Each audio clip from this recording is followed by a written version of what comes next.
cuffs are off, man. Get right. Too many left in these leagues, but I ain't gonna leave. I'ma get right. Get right. Down to the bottom and scratch it for all the... Hey everybody, Adam Rank here. What's up everybody? It's Marcus Grant. This is AJ Dillon of the Green Bay Packers. I gotta give a shout out to y'all at Get Right Fantasy. If you are not subscribed, what are you waiting for? You want to lose your league? Our league. Check out the Get Right Fantasy Network. You got to get right with the Get Right Fantasy Network. Best of luck with your podcast. Appreciate the support. And you're tuned in to watch my boys at Get Right Fantasy Network. Get you right. Enjoy the show. But I tune in every Friday. Strategies provided, I will lock in every way. So go and roll your sleeves up. Yeah, go roll your sleeves up. And I'm getting down, cause I roll my sleeves up. And I'm getting right, cause I roll my sleeves. What up? What up? What up, world? Welcome to the Get Right Fantasy Network. I'm Mike Herrick, aka Classic Mike, and tonight I'm here with my brother from another mother, Mr. Anthony Rasta himself. How you doing, Rasta? I'm doing good, man. I got a new mic for you and everything here, so hopefully I don't have sound problems today, man. It's fantastic. It's Friday. We got football. Great game last night, man. And I'm here with you again. It's like a blast from the past, man. I mean, I love doing the show with Phil, man, but you and I have been holding this thing down for years, so it's great to get on here with the Friday with you, man. I'm happy to go through these games like old times. Oh, of course, man. I'm excited too. I mean, we got Kendall who's out with his family right now. Safe travels to Kendall. And of course, Phil is not feeling too great. So we decided to do one big show for all of you. So, we're here for you guys tonight. Last night we started off, like Rasta said, with a great game with the Bucs at the Falcons. We're going to, go over quick reactions in a minute and go through everything, the good, the bad, the ugly. First, just want a quick breakdown of tonight's show. Then we're going to have some live Q&A at the very end. So make sure you guys drop the questions in the chat and we'll get to them at the end of the show. Just a friendly reminder, just to make sure you guys let us know the format of the league. Let us know, full, half, standard, PPR, tight end premium, etc. If we see one that goes with the game, we might also bring it up as well. We also have super chats available. So make sure if you guys want your questions answered right away, be sure to use those super chats and we will stop the show to answer your questions. Just a quick breakdown for those that are new to the channel. We have on Mondays, we have our Waiver Wire show. Tuesdays, we have Tycoon in the Fantasy Boardroom. He's there to help you guys out. Wednesday, we also have trade targets, buy, sell, and, buy, sell, trade. All that stuff is going to go on Wednesday. Thursday, we have Phil with the extra point and leading up to Thursday Night Football. Then, of course, we're going to be having our two shows on Friday, which, of course, today is a little different, but it is what it is. And then we have our Sunday morning show with me at 8 p.m. 11 a.m. I got Eastern, 8 p.m. or 8 a.m. Pacific to help you guys with inactives and actives, last-minute start-sit questions, and, of course, casual DFS lineups. So make sure you guys check it out. For sure, man. That was good stuff. You ran through that. You ran through that pretty well. Well done there. We got a lot going on here on Get Right Fantasy Network, man. I'm so excited. Again, in addition to that fantastic layout that we have, we also have, of course, Kendall, who's normally in this spot with you here on Fridays with the Fantasy Football Tavern. Also, our guys Jack and Cody with the Sweet Life Pod. They'll be dropping recording content here, so make sure you check that out as well. So again, the links are all down in the description. Make sure you guys are throwing subs and likes to our affiliate channels, man. Help them grow and support them like you guys have supported us. They have great content and contributing a lot here to Get Right Fantasy, man, and we appreciate them. So again, make sure you guys get in links. Find the links down there in the descriptions. Also, we'll be doing timestamps and chapters, so if you're watching this later, you can skip to the specific games. So I'll be sure to get those in there for you guys, so you can enjoy it here over the weekend and get your lineups right for the weekend. We got a super chat there, Anthony. So hey, from Smokey the Cat. Go. Hate that I didn't want to stop you, but I was going to. Stop me for the supers, man. This is how we do it. So Smokey the Cat goes, "What's up, guys? Can you guys please rank and what moves to try?" So it's a 12-team PPR. Allen, Marvin Harris Jr., Neighbors, and Bijan with Chase Brown, Laporta. He said he traded Moss and Pitts Nice for trade. Laporta. Okay, Nice trade. I like that. And then Godwin. And then You split up that Chase Moss stack there, so that was well done. Uh-huh. And then we got Bucky, Braylon Allen, Algier, Higgins, and Keon Coleman on the bench.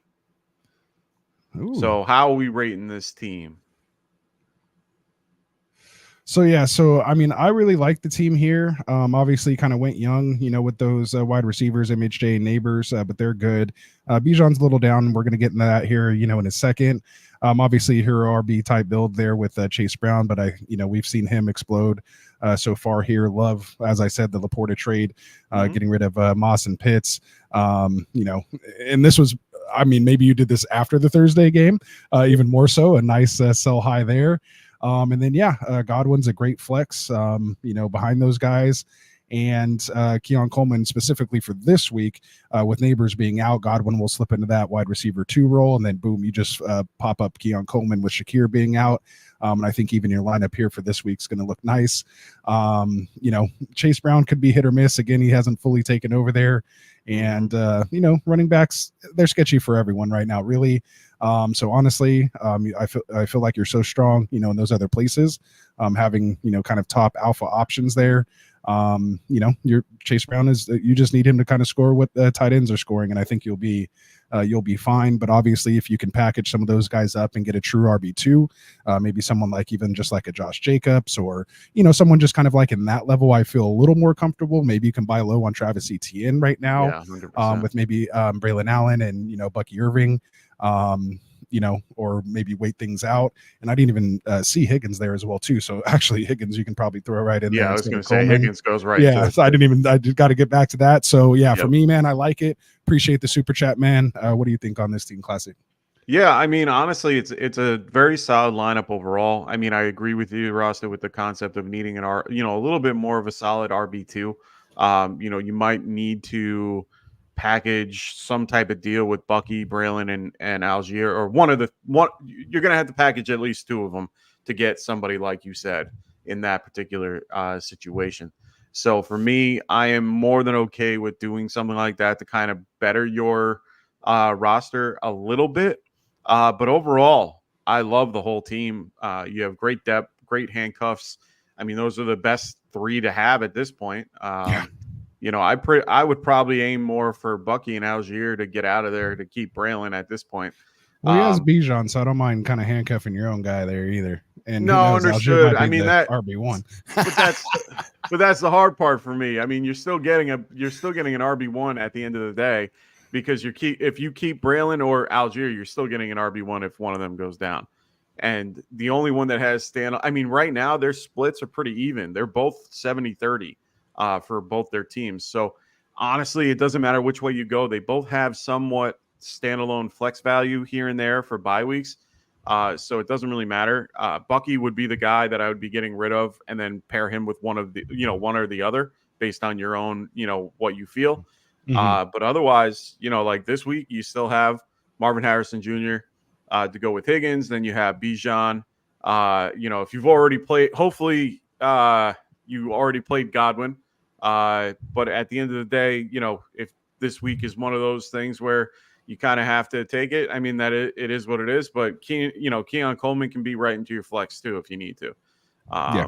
So very nice. Yeah. And we definitely like taking the team again. Reason why we're going over that question, because Smokey the Cat shot us a nice super chat here. So we will stop what we're doing and get to your question. Otherwise, keep dropping the questions there. We will get to them in the live Q&A section or segment, whatever I'm trying to say there. Yeah. But there we go. Just real quick, though, since it's not a fantasy question, Perry, you know classics. I'm always here on Friday. This is Fridays, man. He got the early show. We Phil and I got the late show now. He's with Kindle, but there we go. So Andrew, we see your question here, man. We will get to it here in the Q&A segment later in the show. So again, anyone who wants us to get to it right away, you can drop us a super. Otherwise, man, let's get into this, man. Thursday night football. let's how do you guys call it here on the early show? The good, the bad, and the ugly. I haven't done a Thursday night preview in a month. So hey, man, I like it, man. I like it just because it gives you a good idea of what happened in this game was really good, what was not so great, and then what was really bad. And thankfully in this game we didn't have a ton of ugly, which was fan-freaking-tastic. So many 30, points 36, going on.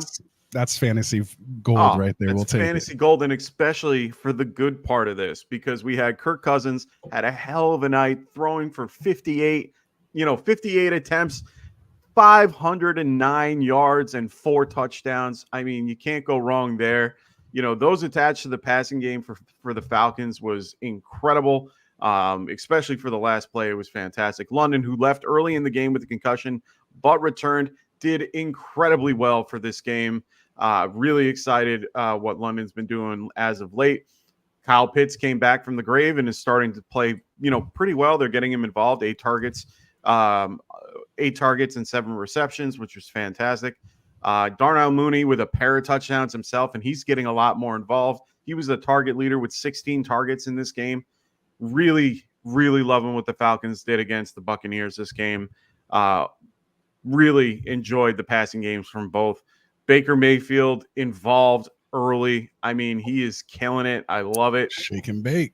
Oh, man. You got Evans with, 2 touchdowns. You got Godwin doing well with, and then involving Sterling Shepard, which is always good to have a fellow Giant in there. Nothing crazy. He didn't really have a monster night, but, with like yardage and things like that. But he's been doing really solid. He's been a QB1 every week, and he's pretty much a top 5 guy in every, anytime you play him. So that's been the good. The bad. Okay. I don't know about you, but the running back cores for each group really were mediocre to me last night. Bucs seemed we are now seeing a 50-50 split with the Bucs. We already are seeing it. It's 50-50 right there. Now with the Falcons, it's starting to get to that 50-50, but Bijan's still holding it at 60-40. Bijan's not really doing what we thought he would. We're a little disappointed. I know I am. I know you are. I know I was going off in the chat a little bit. Night. I mean, I don't even have too many shares of him either, but I'm just like, as a football fan, like, what the hell's going on? Is Arthur still calling plays, or what's going on over there? I was on board with him throughout, calling him the 101. I mean, whew. Yeah, you stuck your claim. I know that's hurting you. I did. That's my boy. So Jeezy decided to interrupt us, which is fine, and I always love Jeezy. We'll take it. What's up, Jeezy? Is a 7-point fave versus Arizona, and Giants are a 7-point dog versus Seattle.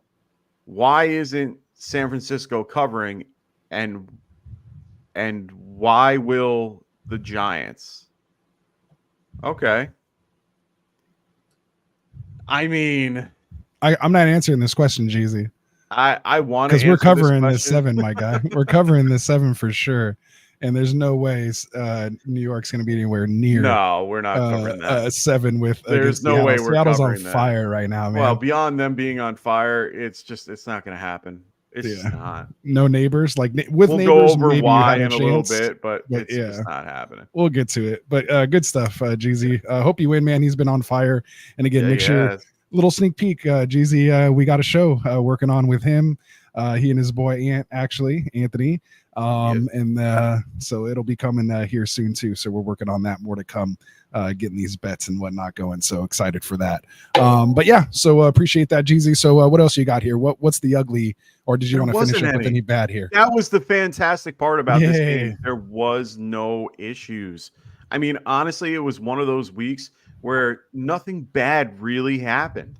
Everything just seemed to go right. So I was really happy otherwise. So, the bad here is really just showing the concept that the running games are kind of moving towards that 50-50 split for both, Rashad White and Bucky Irving. So we're going to have to wait and see how that turns out. But for now, until there's injury, it's not looking great for both backfields. Yeah. Hey, Jeezy, I know you were looking just like Baker at the end of that game. Like, what just happened? What just happened? So KJ Flynn in here. What's up, KJ? He says, as Baker due to regress, as his stats are being padded just with TDs, his yardage hasn't been the best. And I was actually going to say that too, because he scored 29 fantasy points on. Yeah, he did great. Only 24 attempts, only 180 passing yards, but those 3 touchdowns, did it in there. Rushing. And his rushing has been really helping him lately. He tends to run it a little more than we think. Like, you don't expect him to run it, like take off and like run. Yeah, like 6 for 42 did it for him this last game. Yeah, that. I mean, he ran. Yeah, that's incredible. So yeah, and he has a 5 for 34 in week 2 against Detroit. So yeah, not bad at all. And we know, hey, that's why he was getting hurt in Cleveland, because he was trying to level people. Remember, like that was his problem when he dislocated both his shoulders and still tried to play. So but yeah, I mean, he is definitely due to regress. This just kind of reminds me almost of him last year, or Jordan Love of last year. They kind of hit a plateau. They may drop down for a little while and then maybe pick it up towards the end. They're not considered elite, for a reason, but they're going to have peaks and valleys, especially when you have the type of talent around him. With Evans, who's just, watch playing football, and I just cannot wait for that matchup against Lattimore, man. It's always just good TV, man. I think it's next week or the week after, man. But so I'm really waiting for that. Always. So again, keep the questions coming, guys. We will get to them. Anyone here who's tuning in for the first time, we do have a Q&A segment at the end of the show. If you do throw us a super chat, we will, get to it right away. As you saw earlier. And if you do leave a comment in here, that kind of has to go with what we're talking about. Just like KJ put in here, we may pull it up on the screen. So otherwise, we will try to get to as many as we can at the end of the show. But keep the questions coming. Drop them now, because we will go in order. All right. Anything else you got on this game classic? Are you ready to move on for some starts and sits here this week? To move on. Let's do it, man. You got the banner? All right. There it is, man. Let's get into Jets at Vikings. You got the Vikings coming in favored by 2.5 with a 40.5 point over under. Vikings and Sam Darnold led, just on fire right now. Addison came back looking great last week. JJ's just JJ. Hawkinson might be coming back here. And then of course you got the Jets coming off that game last week. Nice to be playing in a dome. I'm sure they'll be happy this week. So kind of give me your thoughts here. Who you thinking about, starting and sitting in this game, obviously, besides, like Justin Jefferson and stuff like that. But I think there's some guys here that people might have some questions about. Yeah, I mean, honestly, right now we're starting to see questions about Allen Lazard being that true number 2 option so far. He seems to be that number 2 guy compared to Garrett Wilson. Garrett Wilson's going to get his. Don't worry about him. He's going to be fine moving forward. That was a tough matchup in a crappy weather game. Right now, Rodgers is kind of banged up with his knee. He said he had some swelling. So he's probably not going to be as mobile as he was, so it's going to be a lot of just quick stuff out to, Garrett Wilson and trying to get Lazard here and there. They're definitely going to try to use the running backs to help. Right now, like I said before, it's a 70-30 split between Braylon Allen and Hall, but it seems like Allen is doing what he can to take advantage of that particular situation. And they want to get him involved, and they're going to be using him as much as possible.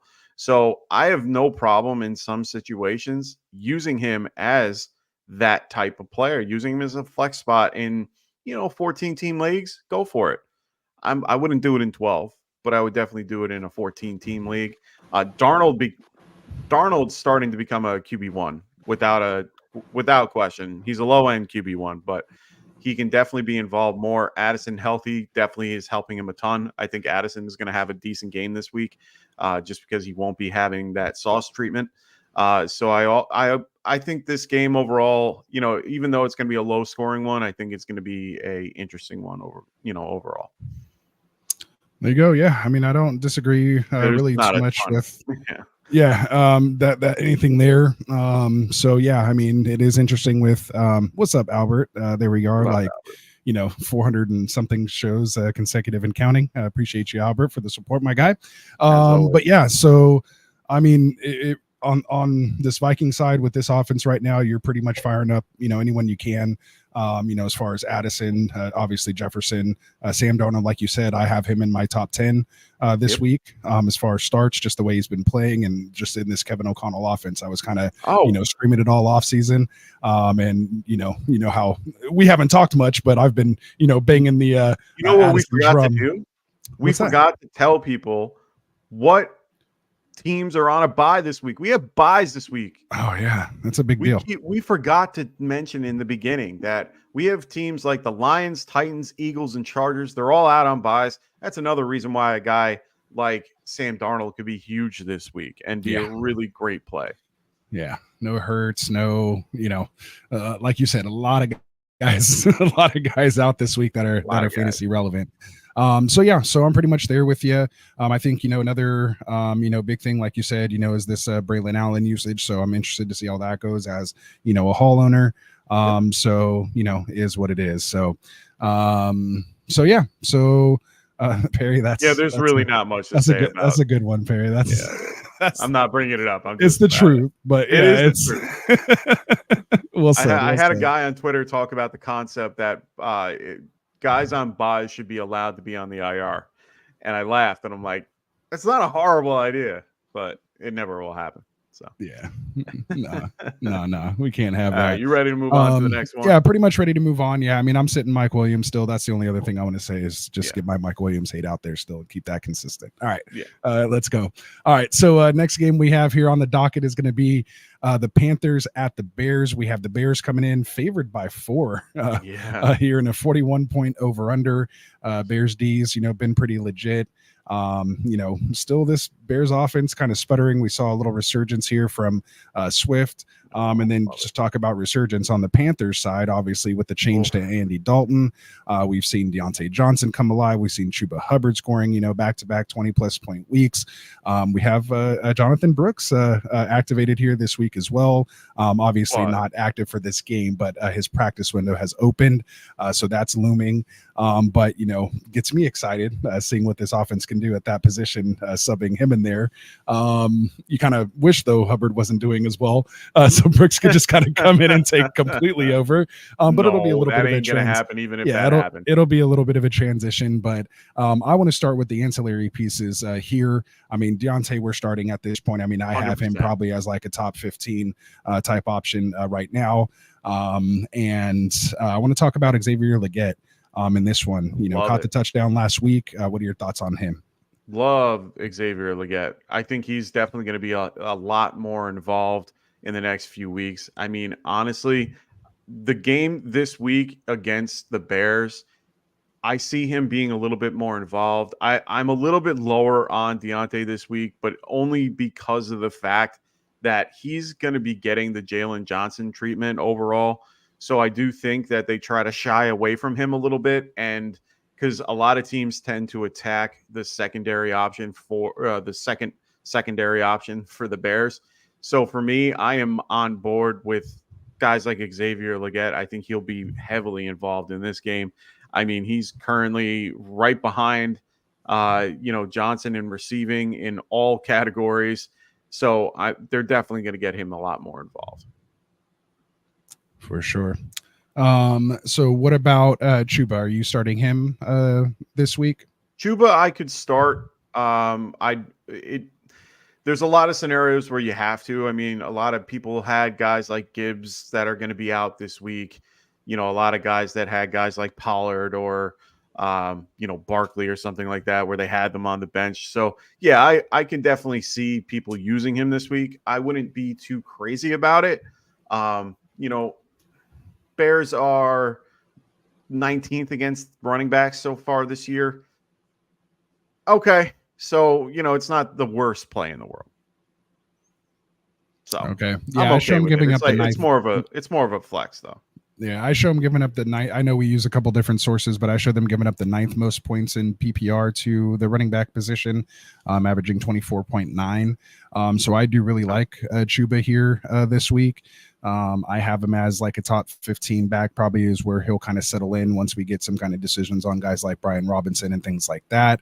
They've only allowed 100-yard rusher, which was Jonathan Taylor, week 3, 23 for 110 yards. But they've pretty much almost given up. He had 2 touchdowns for that game. Tony Pollard had a touchdown. Kyron Williams scored a touchdown last week on 19 for 94. And that Rams offensive line isn't that great. I would even beg to say Carolina's line is actually a little better than theirs right now. And then again, right now. So, I kind of like him as one of those sneaky plays, especially with, the amount of when we're dealing with bye weeks right now. So, let's go. We got a super chat in the house. What's up, we got a JM? super chat. Thanks, James. Thanks for your super chat. He goes bench A-Chain for Sherman if Flacco plays. I don't think it matters. I'm more on board with Sherman than I would be A-Chain because of the horrible play of Tyler Huntley. We're going to talk about it a lot more in depth when we get to the game. But I'm going to tell you right now, I do not feel comfortable with any of the Miami offense in any shape, way, or form. It's just not the same without Tua. Yeah, and check down Charlie for Flacco. So. Right. For me, it kind of goes almost kind of both ways. Like I'm not very high on the Miami players right now because of just the state of the offense. But at the same time, if there is a person I am kind of comfortable playing with, it is going to be Achane. I think they just need to get him involved, a little more. It is tough, but the Jags. Yeah, exactly. We saw him get him involved when Tua first went down. Like, I think that's what we all expected the next week, and they kind of went away from that. So I think they have to go back and watch that film and utilize him, in that type of manner. We do have Mostert coming back, so maybe they'll feel a little more comfortable putting a little more on his plate because, again, Mostert was down. They lost Jeff Wilson. So maybe they're just being a little conservative to not put too much on Achane's plate, last week. So again, you never kind of know. Time will tell. But with Mostert coming back here this week, it's going to dip into it. Yeah. So, but that might make Achane a little fresher, and again, allow them to design more plays to get him involved. And again, he's going to be more in that target zone for Huntley versus someone like Tyreek Hill, down the line where, I think he had the lowest off target rate for quarterbacks last week for anything that went past 20 yards was Huntley. Yeah. They only gave him 10 attempts. And he ran for 15 yards, and then they targeted him only 3 times, and he caught all 3, but for only 14 yards. Weren't honestly, they down like immediately though? And that was the whole point. Yeah, they were incredibly they couldn't low. run. So even negative game script does not help their scenario. So to me, I am just pretty much out on them until Tua gets back in week 8, which is a long time to wait, even though they're going against their division rival and they're favored by 1. So, for me, I would prefer to go with a guy like Sherman overall, just because of the game script that right now, we're going to get to this game in a few minutes, but the Jags are favored by 3. The over-under is 46 points. Even with Anthony Richardson, if he plays, it's not a horrible play for Sherman. Because there's really no one behind him. Other than Goodson, no one cares, no one's going to involve him as much as people think. Now, it's probably going to be a committee. It's probably going to be a little bit more split, but I think he's going to get a lot more run. They have a better line overall. They're going against a beat up Jags team. And especially their defense. Their defense is that's again another reason why. With Noah Luakon in there, they're giving up the 7 most points to running backs right now in PPR. So again, if there is somebody I'm going to start, it would be Achane. Like if you would have told us 5 weeks ago, at 1 week you're going to be deciding to start Sermon over Achane, you would have lost your mind. So I'm not quite there yet. I'm He is. I'm gonna stick with Achan here. So sorry, JM. We might have to have the chat split the tie on that one. But there we go. We appreciate your super chat. Hopefully we helped you with some of that so you make the right decision. But we're rooting for you, man. Make it happen. All right. So where else are we at here in this Panthers game? Anything else that we need to mention here? I mean, Andy Dalton. Not much. I mean, Swift, you're definitely playing this week. You're playing Swift. You're playing DJ Moore on the Bears side of the ball. I think are we playing Swift? Like, is it? I would play Swift. That dire right now. I would play Swift without a problem. In most scenarios, I think you have to play him. But I do. I guess if I made that argument against the Jags defense, I guess I have to say this about the Panthers rush D, right? You got. I mean, their rush D has been one of the worst out there. I'm pretty good with playing a guy like Swift in this game. I'm a little bit concerned about Caleb. I know he had his best game so far this season with 349 passing yards. I think you're still holding at this point. I would rather play about anybody else other than him, but I would pretty much not touch Caleb Williams at this point. Andy Dalton, I'd play Andy Dalton in a pinch. Okay. Yeah. So it could be there. All right. Anyone else discuss here? I mean, we're not starting any tight ends in this game. No tight ends. Cole Kmet, you can probably play if you have Laporta or something like that. But pinch. Yeah. That's about it. All right. And then did we even talk about Caleb? Like, is he startable here? That's what I said. No. Oh, okay. I might have missed that. I was looking through the chat. Even against Panthers, it's just not worth it. Honestly, I mean, this might be the only matchup you could probably use him and do well, but I'm not willing to do it. All right. Well, there it is. You heard it from the man. So we will move on here. Let's get on to our next game. And again, before we do that, again, if you guys have any questions, keep dropping them in the chat. We will get to them during our live Q&A segment when we get done with our team breakdowns here. But if you do shoot us a super chat, we will stop in the middle of our breakdown and get to it as you've seen. So keep the questions coming, and we'll get to as many as we can. All right. So we have Ravens at Bengals. We have the Bengals coming in favored by 2.5 with a 49-point over-under. A lot of fantasy relevant guys here in this game. We're starting the quarterbacks, Lamar and Burrow. Of course, we're starting Chase. We're starting Derrick Henry, the king, who looked fantastic. I wish you would have traded him to me. Good for you. Never gonna let him go. I might have to revisit that and just pay for the guy. You're gonna have to if I need to. We'll talk about it. And then you want Stevenson? I was glad you. Again, it works both ways. But yeah. So where are you at, man, with this one? Let's talk about guys let's start with T. Higgins and Zay Flowers. I think these guys are on that kind of like wide receiver 3 fringe spot.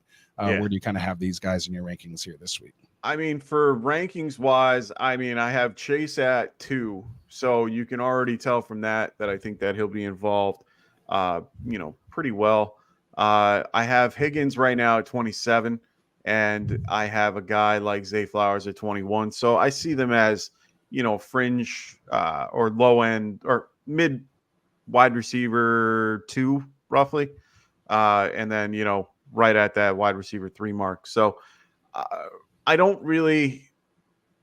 think in most scenarios you're playing Higgins as a 2, just with the buys. I have no problem with doing that. I think the guys that I'm more interested in for this game are guys like, Justice Hill. I think at this point, Justice Hill could be played as a flex. Honestly, I think I do. And especially in this particular game, I know that right now they're 2.5 favored by 2.5. I can see this as being a game where it's going to go back and forth. They know each other very well. It's going to be a tough. Oh, it's Ravens 2.5. You have it backwards here. You have the Ravens, Bengals favored by 2.5. No, that's what I said. Did I say Ravens or Bengals? On the banner. I was reading it off the banner. Oh, my bad. Ahead. No, it's all right. Oh, my bad. I messed that banner up. Yeah. So I messed up the read, but that's all right. I apologize. Go ahead, finish your take. That's why I was just like, that didn't make quite sense because I thought the Bengals were favored, and then Baltimore's favored. That means they expect them to be up by almost a touchdown because they're at Cincy. So usually home team gets +3. What? That's all right. Here's the thing. It's one of those things where they're going to be in positive game script. And even if they aren't in positive game script, Justice Hill has been used very frequently. I mean, I'm going to take a second to look up their snap share because I remember it being incredibly close. And it's 50-40. So, or it's 60-40, if you will, 59-41, whatever. But right now they are at that number. But when you saw the first 2 weeks, it was actually Hill at 50 and Henry at 40. So yeah, I had Hill at 54% of the snaps in week 1 and 2. So yeah. So I mean, it's one of those things where I think he can be definitely used in for flex plays in some scenarios. I've done all I can to get Hill in my lineup because I want him as, even if I only am using him in a handcuff, capacity, I still want him on my bench just in case I have a week where I'm going to need to play him because he's heavily involved. They paid him. It's going to continue. So I really like guys like Justice Hill this week. I'm really hoping that Mark Andrews gets his opportunity like what we just saw with Kyle Pitts. I hope they see what they need to do. It's a get right game for Andrews. I'm telling you right now. I hope so. If he puts up him in my nugget, lineup. If he don't score double digits, I'm dropping someone in the home league. Hey, I seen. Hey, and you saw I didn't pick him up. I was like, screw it. Everyone, all those West Coast guys are asleep. I'm gonna go pick him up. Boom. I'd already looked at it and I was like, I'll pass. But I am. Why not? Because I looked at the waiver and I'm like, there's no one else. I have McBride. Here. I wasn't holding. I mean, I wasn't. Oh no, I have Laporta, but Laporta's on bye, so I was like, you know what? Oh, that works perfect for you. Oh yeah. And then I have Mark Andrews on my bench. Like I was like, yeah, that's fine. So for me, it worked out. I'm hoping that he has a get right game in this particular. I'm with all those Mark Andrew holders. I'm wearing purple tonight, not for him, but it just worked out that way. So I'm really hoping for a good Mark Andrews weekend. So all right, let's do it, man. Anyone else here worth talking about? I mean, we're sitting Alglor, Zach Moss, Isaiah Likely. Isaiah Likely's been incredibly involved. Would you have played Likely over Andrews this week? I still have Andrews ranked ahead of Likely. I mean, I wasn't buying the whole 1 week kind of interesting game, week 1. I still thought I was going to come back to Andrews, but they just have been running it, which is what everyone thought was going to happen with Henry anyway. Yeah. So again, we'll see what happens. I still think he's the best or the second best pass catching option behind Flowers. I just think he still may not have been right, from the car accident and things like that. Yeah. I don't think he's washed or done yet. I want to see how things, play out. I think they're trying to establish an identity. And then once they establish that, then I think they can get Andrews involved more later on when, things start really, really mattering. Because again, it's early. They want to get other people involved. You don't want to just get a load on these guys. They played deep into the playoffs last year. And I'm sure they're expecting to make a run again this year.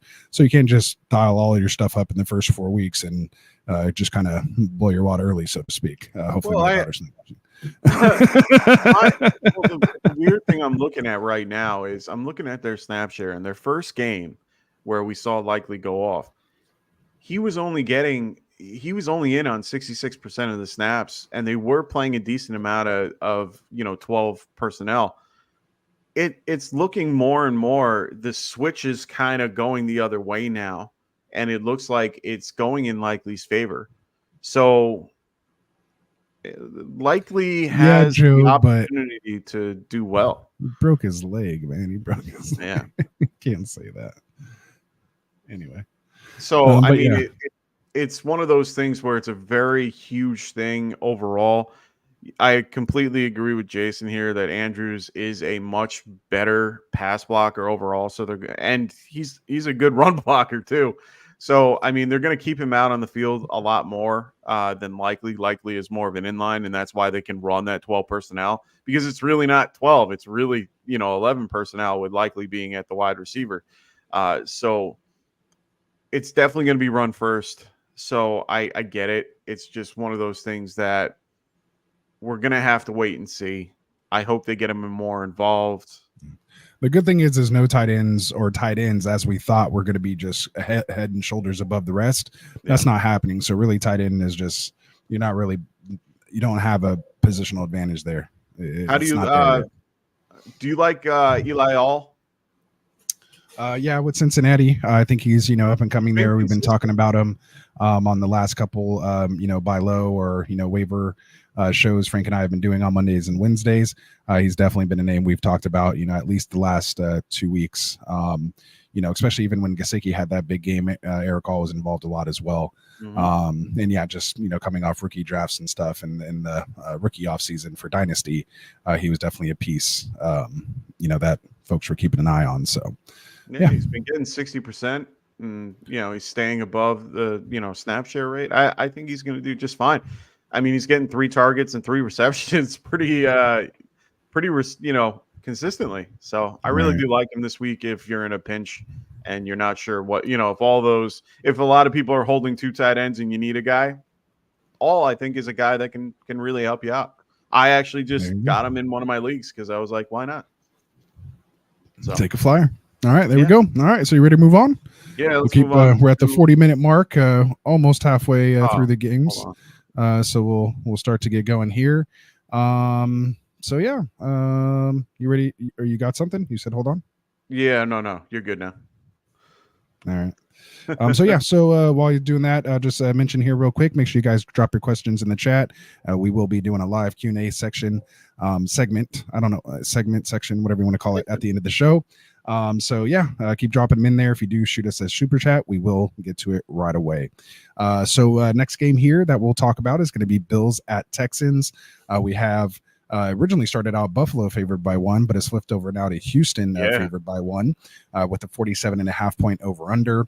We got the news that Khalil Shakir was ruled out today. Joe Mixon didn't practice all week dealing with that high ankle. He's been ruled out. Let's start on this Buffalo side of the ball. Of course, we're starting Josh Allen, James Cook. Those are, no brainers. But when it comes to this wide receivers, is this an opportunity here for Keon Coleman, maybe Curtis Samuel? What are you thinking with these guys here? I think this opens up Mac Hollins, maybe. I don't know who. It'll probably be Hollins, right? Knowing our, the way things go. Yeah. I mean, it'll probably be him, but honestly, I mean, Keon Coleman, I do like for the Bills. They are getting him involved a little bit more. I mean, the Bills are a little beat up on defense overall. They're missing their middle linebacker in Bernard. They're also going to be without Ed Oliver in this game. Yeah. So, I mean, honestly, for this particular game, I don't hate Cam Akers. I know he's been underproducing. He's more of a flex option if you need him. And especially if you're the guy with I'm in every league with Joe Mixon, and I have Cam Akers with him. So, I mean, honestly, Cam Akers is not a horrible play this week. I think with Ed Oliver out is a huge reason why I'm a little bit better about it. So I do like that aspect of it. On the Bills side of the ball, you're still running Cook without a problem. You're still running Allen. There's nothing that you can really do there. I think a good conversation is really the Kincaid being a little bit more involved. He had 1 touchdown. It's just last week was something against the Ravens, man. I guess the Ravens are that team, compared to a lot of other people. But man, that was a sorry excuse for Josh Allen in his. That was probably one of his worst performances I've ever seen. He was just scrambling, happy feet, the whole deal. Week 2 was the worst one. That was when I was eliminated from the Guillotine League because of Josh Allen. So that was his worst performance of the year, in my opinion. Shout out to the Guillotine League. Well, either way, I mean, he looked bad. No, he's Josh Allen, man. He's going to do that from time to time. But yeah, my buddy was telling me, he's like, he has a pattern where it's like it's 52, 25. Maybe he's QB on the one overall. Yeah. So QB1 I mean, overall. they are traveling to Houston for this game. Houston does real well at home. They have really good home splits overall. I love this game for CJ Stroud and I really love this game for Nico Collins too. So this is going to be a very fun game to watch overall. So really happy about this game. One name I didn't hear you mention and all that is Dar Gumawale. I don't know how much I like him, even though he is involved.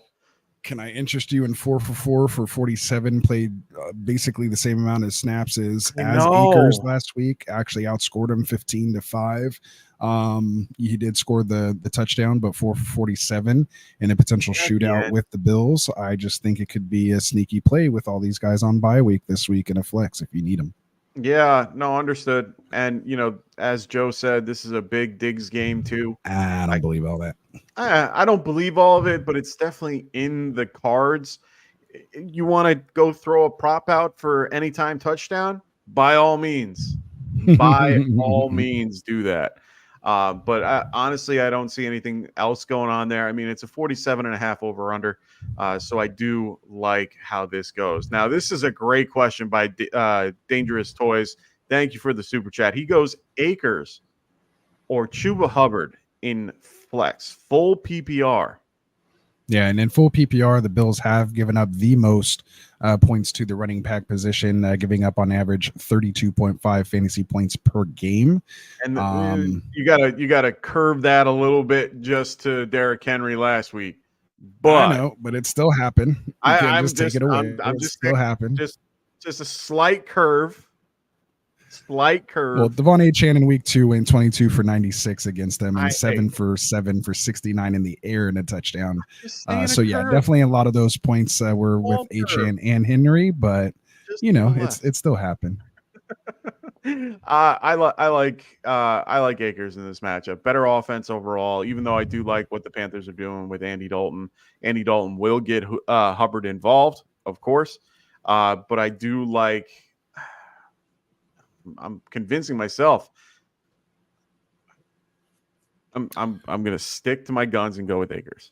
Ooh, there you go. See, even Joe knows, man. I'm gonna go with Hubbard. I mean, it's to me, I just have him ranked there higher. His usage, he is the passing guy there. There is nobody else. He's not going to get game scripted out of the game potentially with a quick, a quick couple scores. I just think Chuba has a higher floor and potentially higher ceiling, again, coming off 2 back-to-back 100-yard games. How many running backs can you say are coming off back-to-back 100-yard games? Playing 74% of the snaps last week against Cincinnati. And yeah, so, I mean, I might have to change my there it is. We got him, guys. Yeah, we got him. We got him, just like old times. It wasn't that hard, though, because I was already kind of leaving Hubbard. But I have Akers everywhere, and I'm playing him everywhere. It's just a thing. Yeah, I mean, it's just if you had Chuba, though, you would just play Chuba instead. I mean, sometimes you have to play Akers. It's not a bad play, but given this scenario, I'm gonna go with it. I got to go Hubbard. There you go. Appreciate it, Dangerous Choice. Appreciate the super. Again, anyone else who wants their question read right away, stop us in our tracks, throw us a super. If not, still drop it in the chat. We will get to it during the live Q&A segment when we get done breaking down the game. So let's continue to do that here. And what else do we have in this game? I mean, the no Tank, right? No Tank in this game. No, Tank will be in this game. I think he should be good to go in this game if memory serves me. So I'm pretty sure Tank is good to go for this game. We didn't have him on our injury report here. I didn't have him. Well, but that's my thing. I didn't see him on the injury report, so I do think that he's off. He's officially off and good to go. He was officially off. Yeah. So honestly, I kind of had a feeling he was ready to go. I remember seeing stuff earlier in this week. He's gotten limited, and then full practice. So he should be good to go without a problem. He had a chest injury. He's good. So. Yeah. I mean, you can definitely play him. I'm good with that. For sure. All right. So there we go. And I think we talked about everybody else. I think the next game is a little bit more interesting anyway. So all right, let's get to it then. Colts at Jaguars, man. We have the Jags coming in 0-4 here. Favorite actually by 3 at home. Are they playing? Is this this isn't a London game, is it? No, this is not a London game. That's next week, right? Jacksonville, correct. So 46 point over under in this one. We have the big news with Jonathan Taylor out dealing with that high ankle sprain. So it looks like Trey Sermon, who we've already kind of talked about, going to have a lot of questions on him. I think I'm starting him in a couple spots given the state of quarterback here. and his availability. And then you have Anthony Richardson. He's considered as a game time decision right now.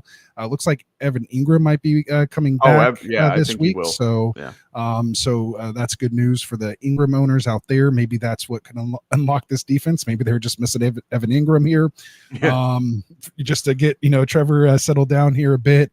Looks like Etienne's good to go after dealing with that shoulder. Bigsby was dealing with the shoulder from the previous couple weeks. So for the most part, it looks like they're getting back to healthy. Kirk has been looking a lot better. I love BTJ, myself. Love so very high on him this week. And I had a lot of shares of him this offseason. So definitely looking good there. So let's just start, again with the quarterback here with Trevor Lawrence. I mean, I have him as a sit here this week. I mean, he could have an opportunity here against the Colts. But what are your thoughts there? You're sitting him. All right. And then Etienne, I think we're kind of forced to still start him just based on what's going on. Him. Yeah. I'm a believer on him. I know some people, he's definitely been traded a lot. You have those kind of feelings with some people over there. But I just still think he's dominating the high value touches. If they want to give Bigsby and he's broke off a couple bigger runs, that's fine. But I want those catches in a PPR league. And he's still dominating the snap share. It's a little skewed last week because he missed the first, a lot of time in the first half with that shoulder injury. But the telling thing is he did come back and finish it off. And it's not like Bijan, he's not in on the last drive and overtime. Like he's still on the field and it's not Bigsby. So that tells me they're not, he's not turning over that field. I think he is just truly that kind of, salt and pepper, thunder and lightning. Just kind of breather back, a change of pace. So, again, no one's going to get 100% of the touches. And again, as long as he's not taking those goal line touches consistently, then I'm still in on Etienne, and I love trying to buy low on him right now. I have a couple offers out actually. Hopefully who I have those offers out, they're not listening to me right now. But yeah, so just hit that accept button. But so that's where I'm at. So where are you here then? When it comes to let's talk about Sermon. I mean, that's the big guy. Let's talk there. I mean, Sherman is the only guy there. There is nobody behind him really. Goodson might be involved a little bit. But right now, I mean, when Jonathan Taylor was out in any shape, way, or form, the only other guy that touched the ball was Trey Sherman.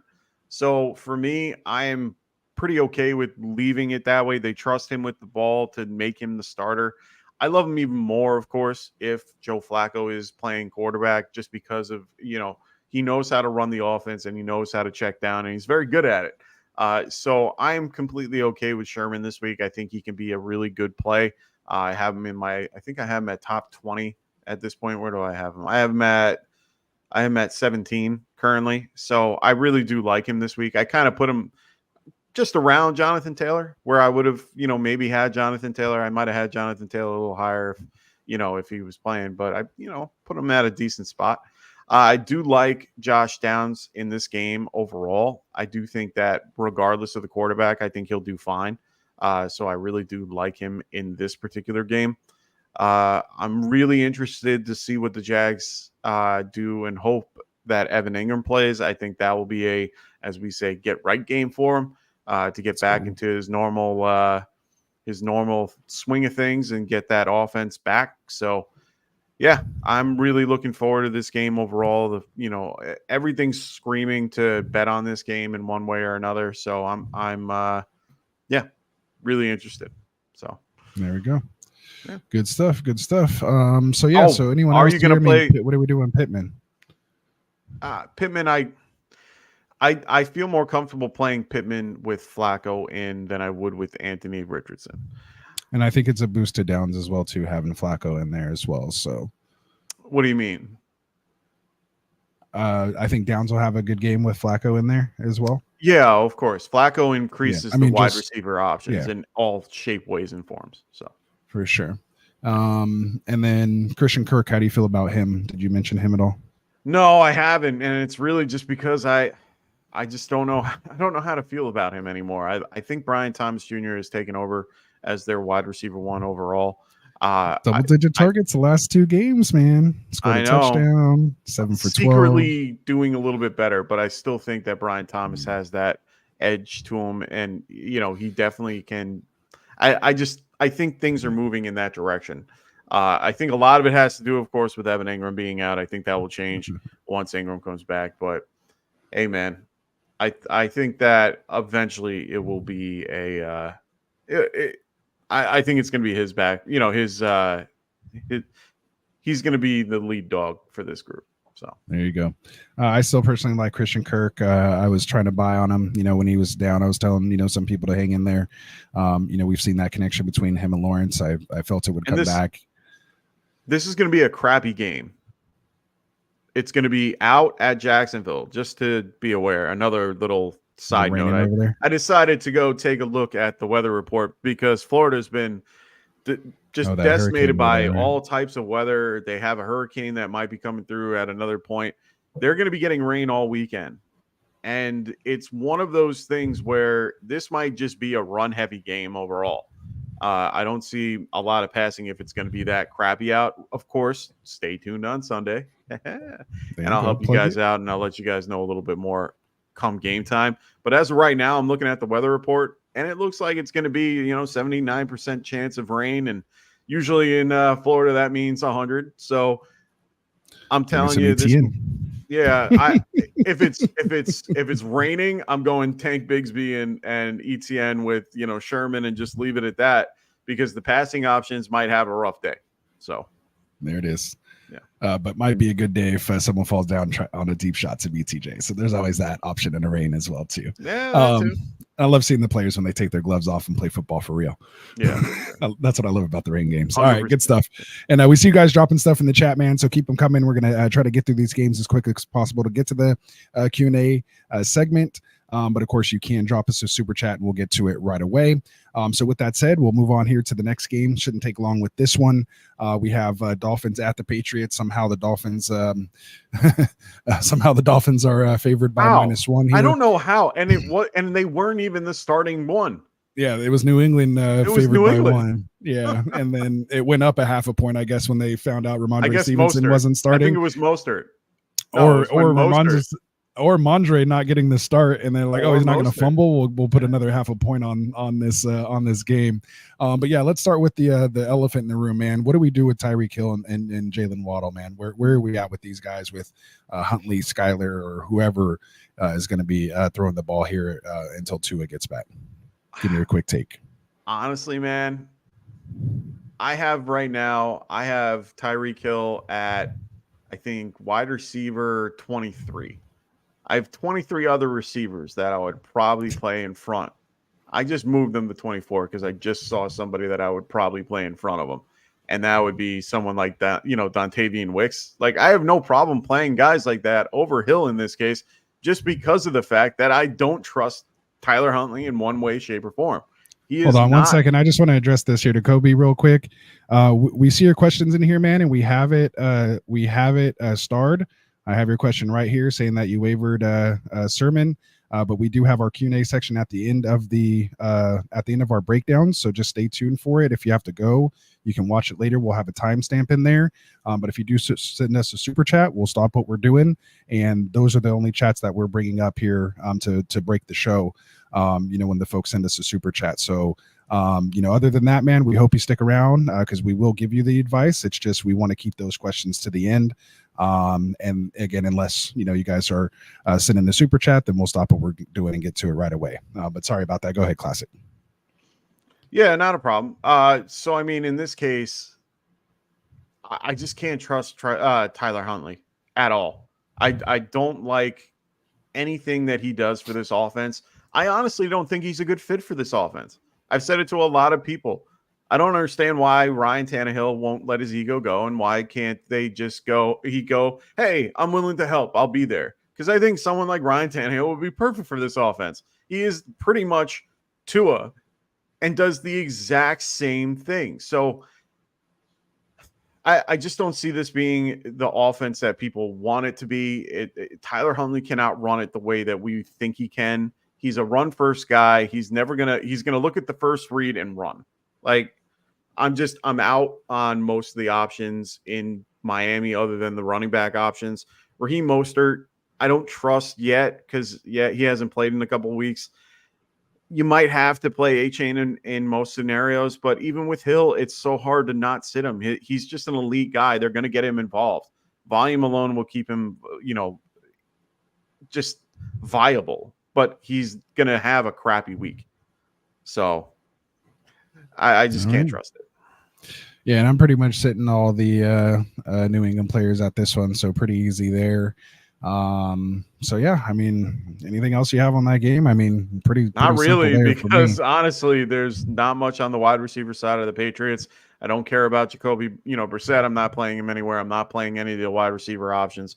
The only guy that we can discuss in one way or another is probably Gibson. I mean, Gibson might be a decent play in this game. I don't, they've been using him a lot more. I don't hate how he's been used. So yeah, maybe Gibson, but he's more of a flex play. If you need it, he's definitely somebody that you can incorporate in one way or another if need be. I mean, I remember seeing a question before about Gibson. No. But overall, man, I have no problem doing that. Honestly, I think I would play him in a flex play if I had to. Okay. I'll play devil's advocate on that one just because the coach says that Gibson is starting doesn't mean he will get the majority of the touches or has earned that starting, or workhorse role, so to speak. Of course. Yeah. So it just might be one of those things like maybe how Keon Coleman got, punished, sitting out a quarter or didn't get to start. Well, the game. He was late. That's a big. I'm just it's on the same premise, right? So like it's enough. Punishment, right? Because he fumbled. So he was late to a meeting. He fumbled. He's not technically starting, but he's still a centerpiece to the offense. They still paid this guy. He's going to be involved. They're not just moving on from him. So it's just kind of one of those, kind of reality checks and make it serious for him. And, these guys, it's an ego and it's a pride thing, I think. And sometimes coach, again, first time coach needs to, understand and set a precedent that if you're turning over the ball security is number one. You talk to any coach, that's going to be the first thing out of their mouth. So you just can't have that. And we know, he's a Belichick disciple. And so, Mondre wouldn't even been playing if he had 4 fumbles. I think they gave him plenty long enough of a leash, so he was almost had to do something, at this point to really have it hit home. And sometimes people need that reality check. These are high profile athletes, they're best of the best. Sometimes they need that reality check and say, look, you take away the one thing that they have to be, a starter on one of only 32 teams in the NFL.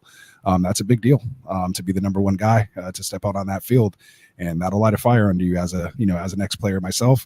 Someone taking your job it will set your mind right wherever you thought you were. It'll humble you real fast and you'll get back down to the basics. So we'll see what happens, man.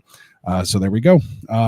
So yeah, let's go ahead and move on. Before we do, why don't you go ahead and tell the folks here about what makes this all happen for us here over at UnderdogFantasy.com. Yeah. So make sure you guys are checking out Underdog. It is the best and easiest place to play fantasy sports. We enjoy their best ball every year. We do their, draft tournaments. We do their best ball tournaments. Do every puppy and chihuahua and whatever they do, we pretty much are a part of. There are no waivers, no trades, no weekly lineup setting. You can get hundreds of teams if you really want to. Otherwise, what we like to do is their pick'em contest as well. I'm involved in that all the time. I do pick'em contests with Kendall when we're on. And we do basically you pick higher or lower on player stats like total yardage, touchdowns, receptions, you name it, they have it. And if you want, go sign up with the promo code GetRight. And when you do, not only will you receive a 50% deposit match, now up to $1,000 in bonus cash. Any deposit exceeding $2,000 will be capped at $1,000 in bonus cash. So make sure you guys visit UnderdogFantasy.com. Make sure you guys, when you register, use promo code GetRight, and it will help us out. It's one of the fastest growing fantasy apps, and one of the it's definitely in your app store. So make sure you guys check it out. For sure. Well said. Well said. So we'll move on here. We're at the hour mark. We'll try to get here to the second half of the slate. So the next game we will talk about here is going to be Browns at Commanders. We have the Commanders coming in favored by 3.5 with a 43.5 point over under. This should be an interesting game here. I have a lot of must starts in this game. Amari Cooper, I like Ford in this game. I do like Jaden Daniels. He's kind of been lighting the scene on fire here lately. Just love watching the kid. You have Scary Terry, I think, is in that kind of must start area, and I haven't kind of been the biggest Terry McLaurin fan, but I think in this matchup, he could do well. And I even have Austin Eckler, who's coming off, all double-digit games basically that he's played and finished, and of course with Brian Robinson banged up a little bit. I think Eckler can get some nice run. He has looked good here this year. I'm sitting guys like Foreman and De'Ami Brown and Luke McCaffrey's not quite there yet, but I do like his involvement. Ertz comes up with the play here and there, but nothing after the catch. May score a touchdown, so tight end position maybe you can throw him in there. But I want to talk about some of these other guys. So what are we doing with Deshaun Watson in this against this Commanders offense? He hasn't been great this year. Going up against this Commanders defense, who's been giving up the most points to the quarterback position this year and running into last year even. Let's start there. Do you have Watson as a sneaky start this week? Yeah, I think I would play Watson in a situation where I need to. I currently have him at. Where do I have? Oh, I'm at. Well, they're no longer 13. Giving up the most. They're at the fifth most points. Oh, I have them. I have them on mine for the 31st. So I think I'm still on what they truly are. But either way, their secondary is not as good as most teams. Honestly, their defense is not great overall. They definitely Jaden has been helping them out way more than you guys even know. Deshaun, I think, has been having the issue with their offensive line. I was on the other night with Kyle Leiterman, and me and him were talking about it. And honestly, I think that's the biggest problem. I think that they're starting to look a little bit more like the Giants in the concept that their line is just crap, and then they have a decent quarterback that just can't get the ball out because he's running for his life, and they're missing their Pro Bowl center, left tackle, and right tackle. So they're having a little bit of issues with that. I think that if they can keep him upright against this particular defense, I think that he can have a decent game. His legs keep him more involved. His floor is pretty decent. So I don't mind Deshaun Watson in this game. All right. Well said. Yeah, I think if you're in a certain situation with guys on bye week, if he's out there, you're could probably be a nice sneaky little start. Again, in here, and if he almost like a get right game. If he can't do good in this matchup, say that a lot, ladies and gentlemen. So there it is. So what about Judy? Is he someone that you can find getting your lineups here this week? Yeah, I think Judy is slowly getting involved. I'm actually playing him this week in one of my leagues. I think it's in your league, if I'm not mistaken. And nice. I'm using him this week in your league. He's been putting up consistent points overall. He's been getting involved target wise. 8, 6, 7, 9. Those are good target shares overall. Unfortunately, his reception numbers are a little bit lower than that, which just means that he's not getting great balls overall. Sorry. So honestly, I do like Judy as a low end wide receiver 2 option. So. I agree with you there, Joe. And Commanders still are giving up the most points to the wide receiver position, 46.6 points per game in full PPR. Yeah, I just stats are stats. I like it. I like that we're not just on the same thing, and we see the difference there. But yeah, they're right next to each other. I would like to compare it. Yeah.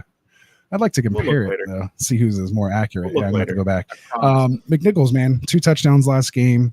If Brian Robinson is out, is he a sneaky play? Do you think he gets kind of that thunder rolled Eckler's lightning? Possibly. I did grab him in a bunch of leagues this week just because I saw the news with, Brian Robinson. Honestly, I feel like it's more on the other end of trending. I know they keep saying that he's trending in the right direction. I I think it's going the other way, honestly. I mean, he didn't practice at all this week, if memory serves me right. I'm thinking that Eckler should be okay, and then McNichols is going to be involved. So I'm not going to play him this week, but I kind of want to have him on my bench just in case. Kind of see what happens. Yeah. Yeah, I want to see what happens. David Njoku says he feels good. He's hoping to return this week. Is he, kind of an immediate start back into the lineups, or I'll hope in one hand and shit in the other. I mean, which one's real? Like, he is what? We'll he is 4 weeks removed from his high ankle now, so he's within that return time. He definitely could return. Super serious. I don't see a huge game coming from him. He never really has done much with Watson in the past. I think that That's Watson's been having a comfortable time with, Cooper and Judy. Will they get him involved? Of course. I mean, Njoku is a freak athlete. So I know that they're going to do their best to get him involved one way or another. So for me, he's probably more towards the low end of a tight end one, and maybe a high end tight end two. I currently have him at 16. So yeah, I don't think I'm playing him unless it's really deep. Unless you have a really deep lead. Yeah. And Commanders give up so much to the wide receiver. Tight ends haven't really done that well against them, but they haven't really faced anyone. And, they just faced Otten, Gesicki, and Hall, and then Elijah Hodgins with no McBride last week. So I don't know. Do they not even have a tight end register stat in week 2? Or they played in week I have 2, it at number 7, but that's because, like you said, they've been playing nobodies that haven't been really touching the ball. So. Exactly. All right. So good stuff there. Anything we missed, or are we ready to move on? I think we covered that one. No, I think we're ready to move on. I mean, guys like McCaffrey, Ertz, they're not really involved as much as you would want. Diami Brown, just nobody that's worth it. So cool. All right, let's do it. Let's keep rolling here, man. We have Raiders at Broncos. We have the Broncos coming in. I love it. Favored by 3 with only a 36-point over-under. Of course, the big news this week has been the Devontae Adams drama. He is dealing with a quote-unquote hamstring injury. They did say that he's hurt and could be out the next couple of weeks. As soon as he gets traded, he'll miraculously be healed. But he's out. You got Zamir White popped up with a groin injury, I think, on Thursday, so he was ruled out. So it looks like it's going to be the Madison show. I think who else do they have back there? Amir Abdullah, is he still there? No, they have Dylan Lobby. Oh, that's right.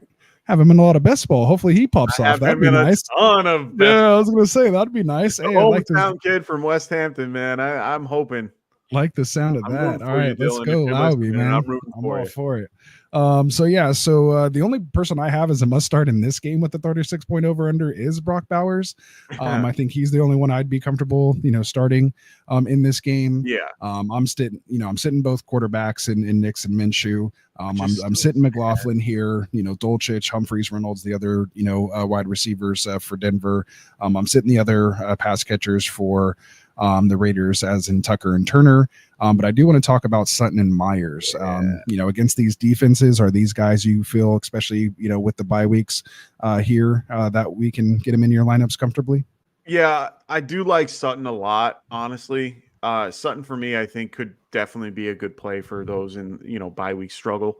Myers, you're going to maybe have no other choice but to play him, but I'm not feeling comfortable about it. No, Myers might get that Pat Surtain. Oh, no, he will get the Pat Surtain treatment. So I am a little bit lower on Myers than most might be, but his volume might be worth it. But I think that they're going to do exactly what you said.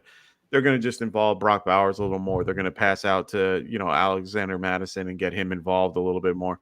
So overall, I don't really trust Myers in this game. If you have a better option, try to use him. But Cortland Sutton, I like a little bit more. I honestly like Bo Nix. I like what he does. I like it.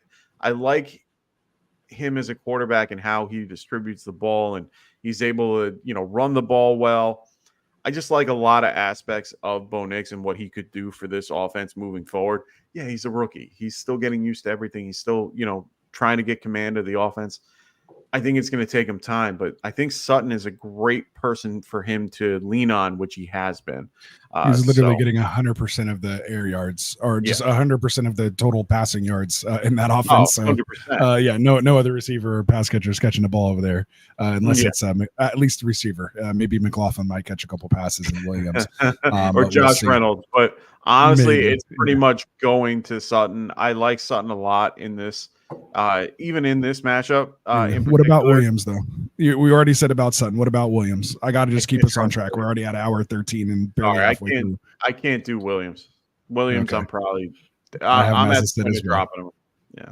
All right. Anything else with this? I don't want to spend too much time on a 36-point over-under game. We good to move on? I don't blame you. You just want to get to your Niners. No. Oh, are they? I didn't even know they were next. Honestly, I'm just kind of looking at. I'm looking at the show sheet. No. Well, it's I had to scroll down. I have it pretty big because I'm blind. But I was looking at the 44 questions in the chat, and I'm thinking if we spend 1 minute on each one of those questions, that's at least 45 more minutes. Yeah. So now you know why I'm trying to get through this. So, and I don't want to lose any more subs like our guy Colby here, thinking we're not going to get to his chat. I hope he comes back. Yeah, I hope he comes back too, man. We're going to get to it. All right, so let's move on here, man. Like you said, we're getting to my Niners game here. We have Cardinals at the Niners. You have the Niners coming in favored by 7.5 with a 50-point over-under in this one. Literally on the show notes, under the sit section, I have a question mark because I don't know who even I would just sit outright in this game. I think anyone is up for discussion here. I do have the must-starts as Kyler Murray, Brock Purdy, MHJ, Debo, Jordan Mason, Trey McBride. Those guys are in your lineups. Really don't have to say anything about that. But let's talk about Brandon Ayuk, man. Where do you have him ranked right now? What are your thoughts on him? Just quickly, real quick take. And, do you have him as a start here against this Cardinals defense who's been not very great? Giving up the 14th most points to the wide receiver position, but just a lot of points in general. So Ayuk, where are you at? Yeah, I mean, I have the Cardinals at 20. So, I mean, this isn't a horrible matchup for him, but they're not getting him involved. A lot of this has to do with money in the pockets. I mean, I guess it's weighing him down a little bit. Honestly, I don't understand what the issue is. They involved him pretty much, as much last year without a problem. So I don't understand why this is becoming more of an issue that he's not involved. You paid the guy. Throw it to him. So I don't know why this is happening. I have him in a couple of lineups. I'm probably going to play him this week. He is a mid wide receiver 2, and you're going to have to just roll with it for now. There's not much you can really do. All right. I'm kind of there with you as well. I think you got to kind of get him in there. I don't think he forgot how to play football. It's the same offense, same quarterback. I mean, they'll get that connection back. Obviously, missing the offseason was tough, but I think you have to go with him. What do you say? I'd like any other QB if my QB was that. Oh, man, he's messing with you. So you got Kittle dealing with that ribs issue right now. He's listed as questionable. So if he's in, though, I think I have him as a sit. What are we doing with the other pass catchers in this game? Jennings, Dortch, and Wilson. Do you have any of those guys as a sit or a flex this week? No, I don't think I am. I Jennings was a great story and a great, conversation after the fact. I don't think it's anything moving forward unless, Kittle and or Debo are out. I think otherwise he's pretty much just an afterthought, and you really can't do anything with him. Great Dortch, I think, can be a little bit more involved in the game. But with Trey McBride coming back, he's pretty much going to go away too. So for me, yeah, I can't start any of these three guys with confidence. Wilson is the closest to me. Yeah, Wilson's maybe the higher end of it because he's the wide receiver too. So yeah, otherwise I'm really not in on any of those guys unless I'm in a really deep league, with a bunch of flex spots or something like Scott Fishbowl or something. But yeah, otherwise I'm out. There you go. All right. Pretty much, again, 50-point over-under. You want pieces of this game if you can get in there. If you can, you're looking and we're chasing points. That's what we're doing. All right. So, Axe Max, we see your question here, man. I see you dropped it a couple times. We will get to it during our live Q&A segment. So we will get to it here coming up when we get through it. If you do drop us a super chat, though, we will get to it immediately And that goes for anyone else listening that might be just popping in. Of course we want to give our thoughts, man. Drop it in the chat and we'll get to it right away, Josh. So appreciate it, man. Good seeing you out here. All right. So next game we have on the slate here is going to be Packers coming in favored by 3 against those pesky Rams with a 48.5 point over under. Obviously a lot of guys out kind of in this game. A little bit of carnage has hit this matchup. You have, of course, Cooper Kupp, who's been out. I don't know why they didn't just put him on IR. He was ruled out so early this week. He's coming up on that 4th game anyway. But who knows? Maybe just better to have him around the team, I guess. I don't know how that all works, but he's out. You have Romeo Doubs dealing with some personal issues. He's listed as doubtful. They're turning towards him not playing. Of course, Christian Watson was ruled out, dealing with that high ankle sprain. Didn't go on IR, which is good. So, but who knows? It might be in a Cup situation. I don't know why they wouldn't put him on IR, but hopefully it's not that bad. And then you have Luke Musgrave dealing with the ankle as well. He's listed as questionable. I don't know if he's quite playing either. From kind of what I saw, but of course, make sure you guys tune in to Classic Mike's show on Sunday morning for those actives and actives, and we'll be able to better answer anything then. So I have, of course, my must starts as Love, Kyron, Josh Jacobs, and Jaden Reed. I think those are kind of the no questions. I mean, maybe you question Josh Jacobs, but he's no, you can't. Based on your builds, most likely you have to play him. I think in this situation, it's not a matchup I'm running from. But let's talk about the other pass catchers here. The big waiver wire ad this week, Dontavian Wicks. Let's start there. We get some added value with this. This was just with the Watson news. He was being picked up number 1. Now we get Dobbs out as well. Do you see Wicks having a big game this week against these Rams in this? Yeah, I mean. Defense? I do. The Rams right now, I mean, my numbers have them at 26, against 11th most on my side. Yeah. Yeah. So, I mean, I honestly think that this is a good matchup overall. I'm going to bring this up there, Colby. I hope eventually you come back if you're out there. But he has this is actually a pretty good question when it comes to comparing these 3 guys. You have Wan'Dale Robinson, Devontae, he's asking Wan'Dale or Wicks or play both again, both over Terry. I mean, I don't think I would. Wan'Dale for me is just, I think we're going to go over that game in a minute. But I think I would play Wicks and Terry if those are the 2 options. I remember his question up above. I agree with that. I think he had a question above. If you can find it, I don't know where it was, but I remember seeing something about the concept of, playing. Here it is. I found it. So it's picking 2, Wicks or Scary Terry or Wan'Dale. Same question, basically. Wicks, he kind of changed it up, but I would go Wicks and Scary Terry over Wan'Dale. I do like Wicks a lot today as a flex play. So yeah, I'm loading him up. They're going to get him involved, and I think he'll do. I think he's going to do just fine. There you go. And I'm the same way with that, Terry and Wicks, and then Wan'Dale is how I have it ranked. And the thing I like about this too is the Rams, man, not only are they giving up a lot of points, I mean, they've been giving up some big games to wide receivers here. So you had J-Mo going for 121 and a touchdown week 1. You had Marvin Harrison Jr. going for 130 and 2 week 2. Then you had freaking Jawan go nuts for the 11 for 175 and 3. Last week, I mean, it was the Bears. So, I mean, you did have DJ Moore go for 22 yards and a touchdown. But I mean, other than that, they've given up some big games to the quote unquote number 1 target here. So I definitely think, that's just Jaden Reed should be just a smash. Like I might have to move him into like my top 5 this week going up against this Rams defense, man. I was looking at the red zone targets before. I need to find them again. But red zone targets wise, he is one of the top. He's one of the top options that are targeted in the red zone at this point for that team. So I want the guy that's getting targeted from that team in the red zone. So I do like Wicks a lot in this game. There you go. I think you can start Stafford in this game as well too. I have him as a start. Packers have been giving up the fourth most points to the quarterback position in 6 point from what I see here. So I think he can have a potentially good game. My problem is I don't know which wide receivers he's throwing it to, if that is the case. So I like Winnington. Okay. Yeah, I just think it's like kind of throw your hat in the ring with one of those guys. If you're in a sticky I'm actually situation. playing Winnington in a points league this week. I am all on board with him. I think that they're going to get him involved a little bit more. I don't have all his stats in front of me, but from what I can tell, I remember seeing the snap shares and the target shares. They're going in his direction. He played 97% of the snaps last week, 6 for 8, 62 yards. Didn't find the end zone, but I don't care about that. Yeah. They targeted him 12 times, if I remember correctly. 8 times, 6 for 8.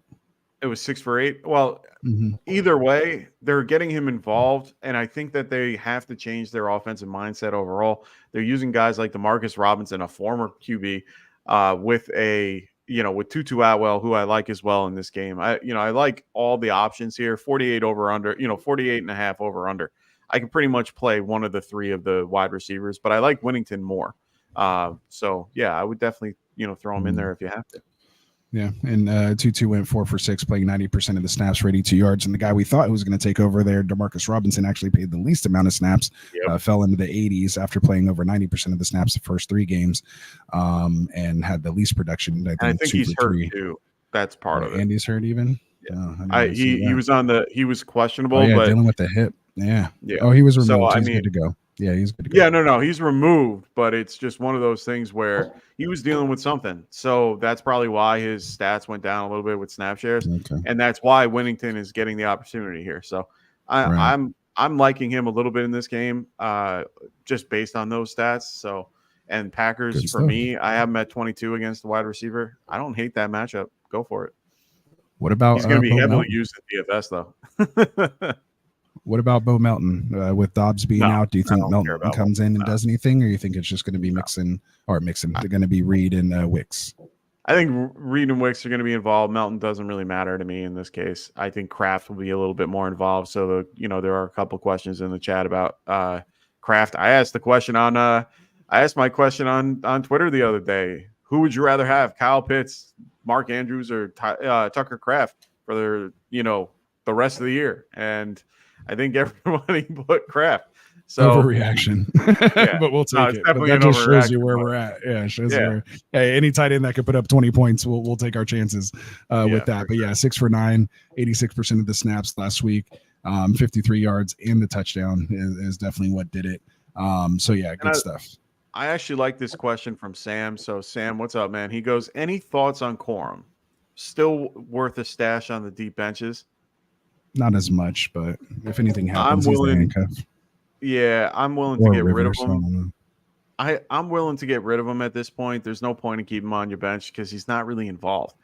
Kyron runs that. But if you want to use the reverse thought process on it, that when he does, I mean, it's really based on how deep your bench truly is. If you have like 7-8 spots, then go for it. If it's a dynasty league, you're keeping him. You're not getting rid of him. Redraft, I would probably look a different direction. There we go. Let's see. I think that's it. I think we covered everybody there. Yeah. The only other guy is Parkinson and we don't need Parkinson. Well, you can use him if you're out like Laporta and stuff. Just throw him in there. Yeah. If he's starting, just throw him in there, man. I hope he scores a touchdown. That's all we can do at this point. He's at least targeted.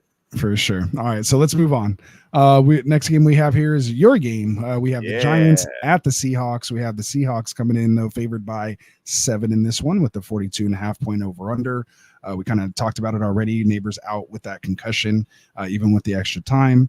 Probably for the better. Just keep him healthy. No reason to rush him back. He's definitely your franchise player at the moment. And then you got Devin Singletary also out, probably your 2 best offensive players. He's dealing with that groin. Doubtful, but we know what that means. So you got those 2 guys there. So let's talk about the 2 people stepping up in their stead.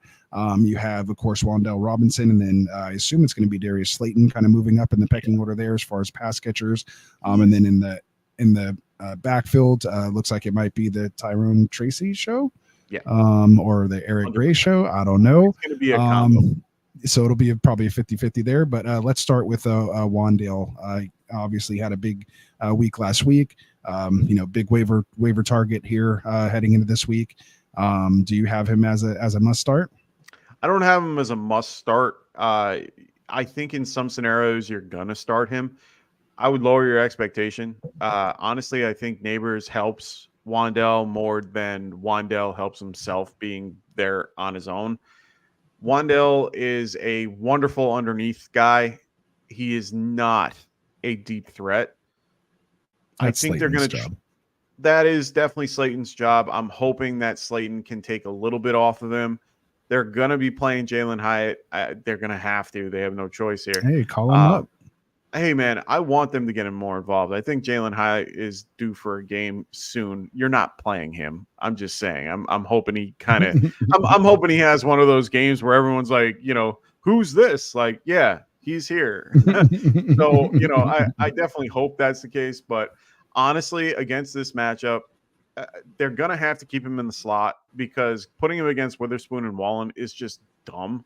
Could he do well against them? Probably. He's a smaller, wide receiver going against these monster-sized corners for the Seattle Seahawks.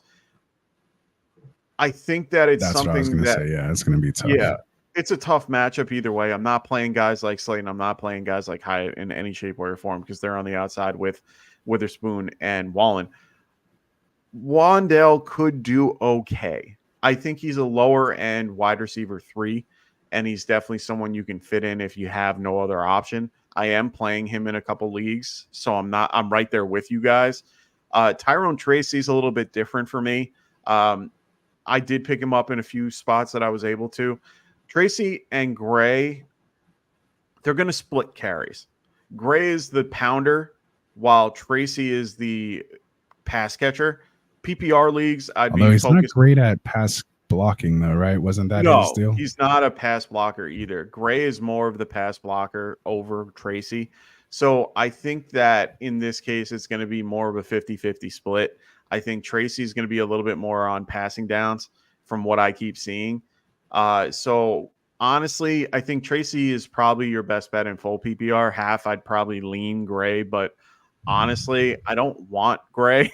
I think I'm going to kind of just stay away from that if possible. Tracy is a little bit more enticing overall. There you go.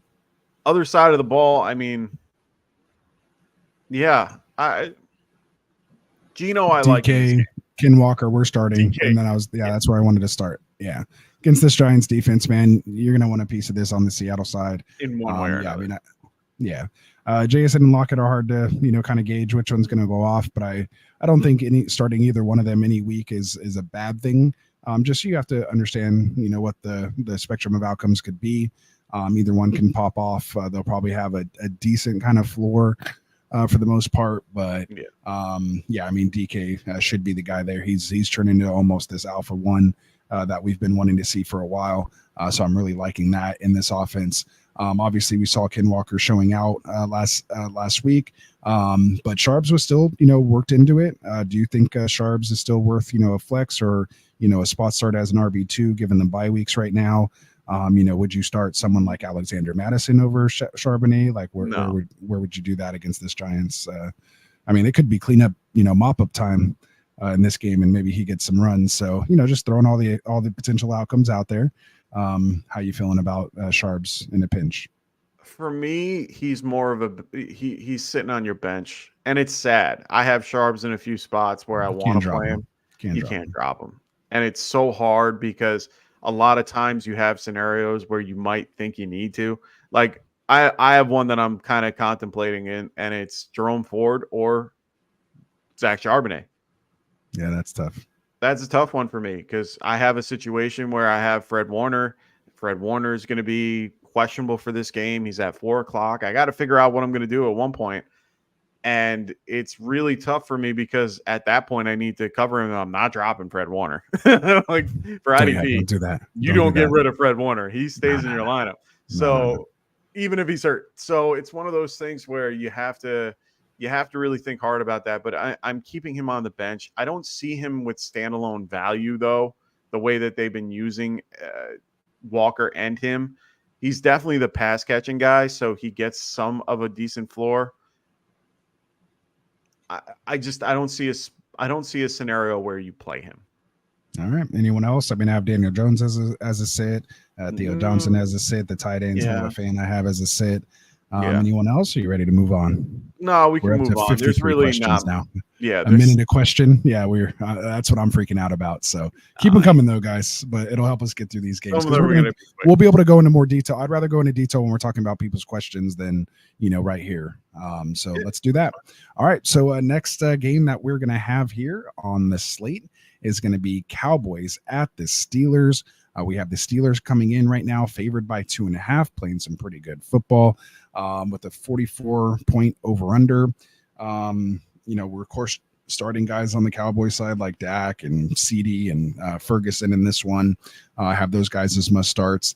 I'm sitting guys like Zeke, Van Jefferson, Austin, and Brooks.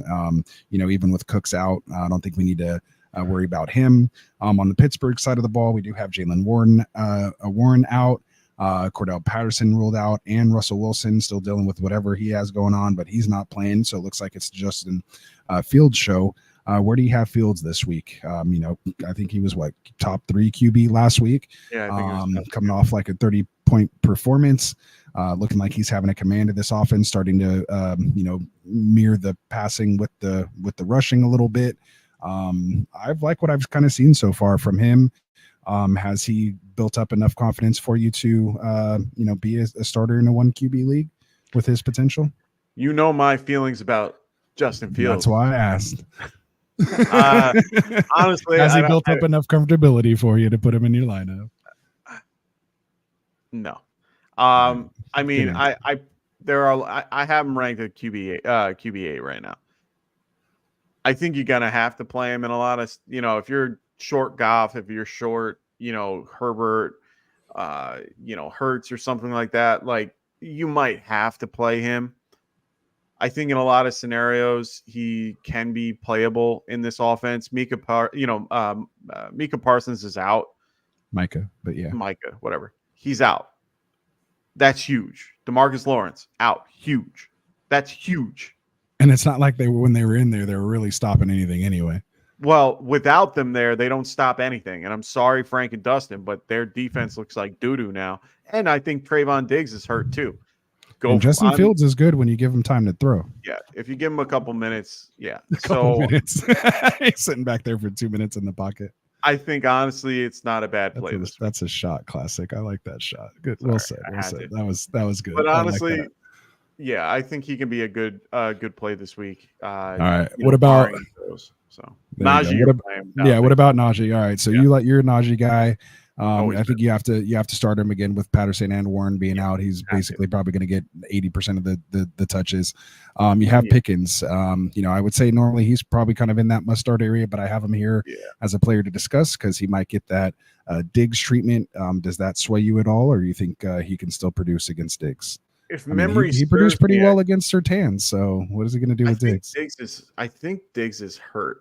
I think he's he's questionable right now. He was on the injury report. I remember seeing his name on the injury report. Fire him up then, huh? I'm a little bit more intrigued to play him. Let me just double check. So he did not practice. Yeah, so I think he's actually going to be out for this game based on the way that it looks. He was and he's trending the wrong way. He's full Wednesday, limited Thursday, and completely out on Friday. So I have an odd thought that he's probably not going to be there. So I think Pickens kind of moves up a little bit in my rankings. Not a ton. I'm not a big Pickens fan overall, but I do think that he can move up in this scenario based on those particular factors, especially with Parsons and Lawrence out. I mean, I think that's a huge bump for him. I'd probably be playing Pickens over a guy like Hill if I, in that scenario. There you go. What about Dowdle going up against this stingy Steelers defense, who's allowed the second least amount of points to the running back position? No, I'm not playing Dowdle or Zeke. I think Dowdle and Zeke are in the same boat. For sure. What about Tolbert? I just don't. I like the kid. I have him in my 40s. Yeah, I have him in the 40s. He's not high enough for me to play. With no Cooks, it's that's what creeped him up in the 40s for me because Cooks isn't there. But yeah, play him in your DFS maybe, and something will happen there. Fairmuth, how you feeling about him? I mean, I like Fairmuth a lot. Start him. Yeah, play Fairmuth. There you go. All right, so I think that wraps it up. Play the other studs in that game, and we'll get on to our Monday Night Football game. I think this is the last game. Yes, it is. Let's go. Let's do it. Not too bad. Hour 38. No, that's not too fine. bad. All right, so we have Monday Night Football, man. We're going to have the Saints at the Chiefs. Should be a good one. Hopefully it is. Saints coming in 2-2 against the 4-0 Chiefs, whose just entire wide receiver core has been decimated here over the last couple of weeks, and backfilled and just everyone. Yeah, the last one because of Mahomes. But we have the Chiefs still coming in, with all that said, favored by 5.5. Saints have come back down to earth. They're expecting a 43.5 point over under in this game. We have guys like Kamara, Olave, and Kelsey. You're going to have to start those guys. Most likely is the key term. Yeah, you're going to have to, just given the situation. But where it comes and gets a little iffy here, the way people drafted quarterbacks and some of the quarterbacks that have produced so far, what are we doing with Pat Mahomes? He was on our part 2 thumbnail. I love the thumbnail you did for this show, so I had to forego Mahomes. But yeah, man. So what are we doing with Mahomes? That's a good question, man. It's starting to get a little bit scary. He's currently QB 16. He's QB 16 right now. Yeah. I mean, honestly, Mahomes is going to be Mahomes. You can't drop him. You can't get rid of him. There's nothing you can really do about it other than you can't even play him. You can't play him though, but that's the point. You can't get rid of him. You can't do anything but trade. If you think somebody else isn't around that wants him, trade for him. But you're going to have to get a QB in return. Otherwise, it's just not worth it. And you better have a good backup or a good, decent play to be able to do that. So overall, I mean, it's kind of hard to have that. Now, if you didn't already see the thumbnail that we had for part 2, it was Jaden Daniels or good looking out, Joe. He said we got the wrong Monday Night Football game. Oh, my God. My Bills bad. at Ravens. Good call, Joe. We see you paying attention. I thought I changed that one. We'll have to my bad. Do we reset that intro? I could cut that out. No. That's fine. Right. I got it. So appreciate you, Joe. I thought I gotta make him a mod. While you're doing that, I'm gonna go make him a mod. That was mod worthy right there. That was mod worthy. I like it. I'm at the point where I'm just not going to play him unless I absolutely have no other means, or I think I would play Jaden Daniels over him at this point, if I had both. And I think in most scenarios, some people do. So yeah, I think a lot of people are playing Jaden Daniels. I mean, I have Jaden Daniels as my QB3 this week. I mean, I don't know about you, but I can only confidently put Jackson and Allen ahead of him the way he's playing right now. And then I have like Love and Purdy and some other guys like that. But yeah, I mean, I'd probably go all the way to up to Deshaun. Probably. I mean, honestly, I think it's Rich or Mahomes. Mahomes. Gino or Mahomes? That's where it gets tricky. I do like Mahomes though.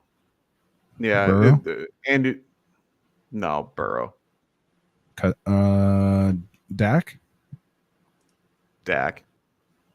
Trevor or Mahomes? Mahomes.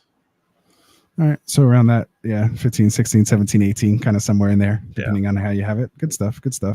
All right, so let's see. Right when I make Joe a mod, he's gonna be right back. He has to go get his kid. Don't worry about it. Anyway, I appreciate you, man. So my biggest question mark for this game is actually Juju Smith-Schuster. I think he goes right into the Rashid Rice role. I think he's the one that's gonna. I think he's going to be the one that benefits from Rice being out. That's my thought. I think he's going to be, that's my take on this. I think he's going to actually be the one involved. Of course, Worthy's going to be involved. But that clear as day. I think that Juju is going to step in and take that role. They tried throwing in guys like, Sky Moore. They tried throwing in guys like Mecole Hardman and stuff like that. It's not the same. He fits that role better than those other guys. and I think that he can easily like go into there. I'm not gonna start Juju this week. I want to have him when he blows up this week because I think that they're gonna evolve him. Yeah, I mean, I can't quite get there, man. I'm sitting him. I'm just saying I want him. Like I just want him on my bench. I don't know, man. I'm just hoping this Rashee Rice, because they haven't said it's an ACL yet. I'm really hoping there's some good news there, man. They said that they said they're gonna scope and see if it's a full tear for the ACL or a PCL. And honestly, even when you're doing the scope, you're out 4 weeks. So I mean, I think that it's gonna be worse than what we think. Done for the fantasy season. Yeah, he's done. Yeah. All right. So I'm personally, I'm not jumping on the, we saw Watson get grabbed up a lot as well. We've seen Mahomes kind of, I think Watson's the other guy. Yeah. Yeah. We've seen him kind of, I remember early last year when they were trying to, before Ray Rice, really popped on the scene. Watson was the guy. I was like, why is Watson getting like 10 targets in this game, against the Lions in the opener and, stuff like that. It was like, is he the wide receiver one to have over there? And that was with no Kelsey, of course, week 1 last year. But yeah, so this is one of the tougher matchups against the wide receiver though. So I'm going to definitely be I'm definitely down on the wide receivers this week overall on the Chiefs side of the ball. On the other side of the ball, hey, Derek Carr's been killing it. He's been doing what he needs to do to get this offense rolling. Shaheed doing his thing. Is Shaheed worth it every week? Like, do you feel comfortable playing Rashid every week? Or do you like sit there and cry because he's going to either put up 0 or 50? No, because you don't live on the edge like I do. Classic, like, me. I'm if you're not first, you're last kind of player anyway. Oh, so of course. Yeah. I don't get my hopes up. Yeah, I'm not looking for like to me, if I'm playing a guy like Shaheed or drafted a guy or have a guy like that on my roster, you know what you're signing up for. So you can't get mad at yourself or get mad at him if he has a 0 for 5, because you're going to be super happy when he wins you a week, on 2 for 120 and 2 touchdowns. So you take some good with the bad, and I just kind of like having those guys in your lineup because they're kind of like the X factor, and they can literally win you a week sometimes. Okay. So I feel like I actually feel the opposite. I feel like I always have a chance when I have a guy like that in my lineup versus someone maybe more like a Romeo Dobbs or like Bo Mixon, where you're like, all right, he'll probably get like 4 or 5 targets, but that could be for like 40 yards and, maybe not even a touchdown. And so it's like, but like Shaheed could literally win you a week and put you in that 20 plus range. So, it depends. I mean, I like him more as a flex versus like a wide receiver 3, and definitely better than a wide receiver 2. But yeah, I mean, that's how I feel about him. Okay. Any given week. Now I will tell those that are listening that are just coming into the show, one guy that you should some people are probably wondering about is Taysom Hill. He does have broken ribs. Ooh, they list him as questionable. No, it's okay. They list him as questionable right now. And they are playing on Monday night. I have the sneaky suspicion he's probably not going to play. So Jawan Johnson is another guy that might be somebody that you want as a tight end.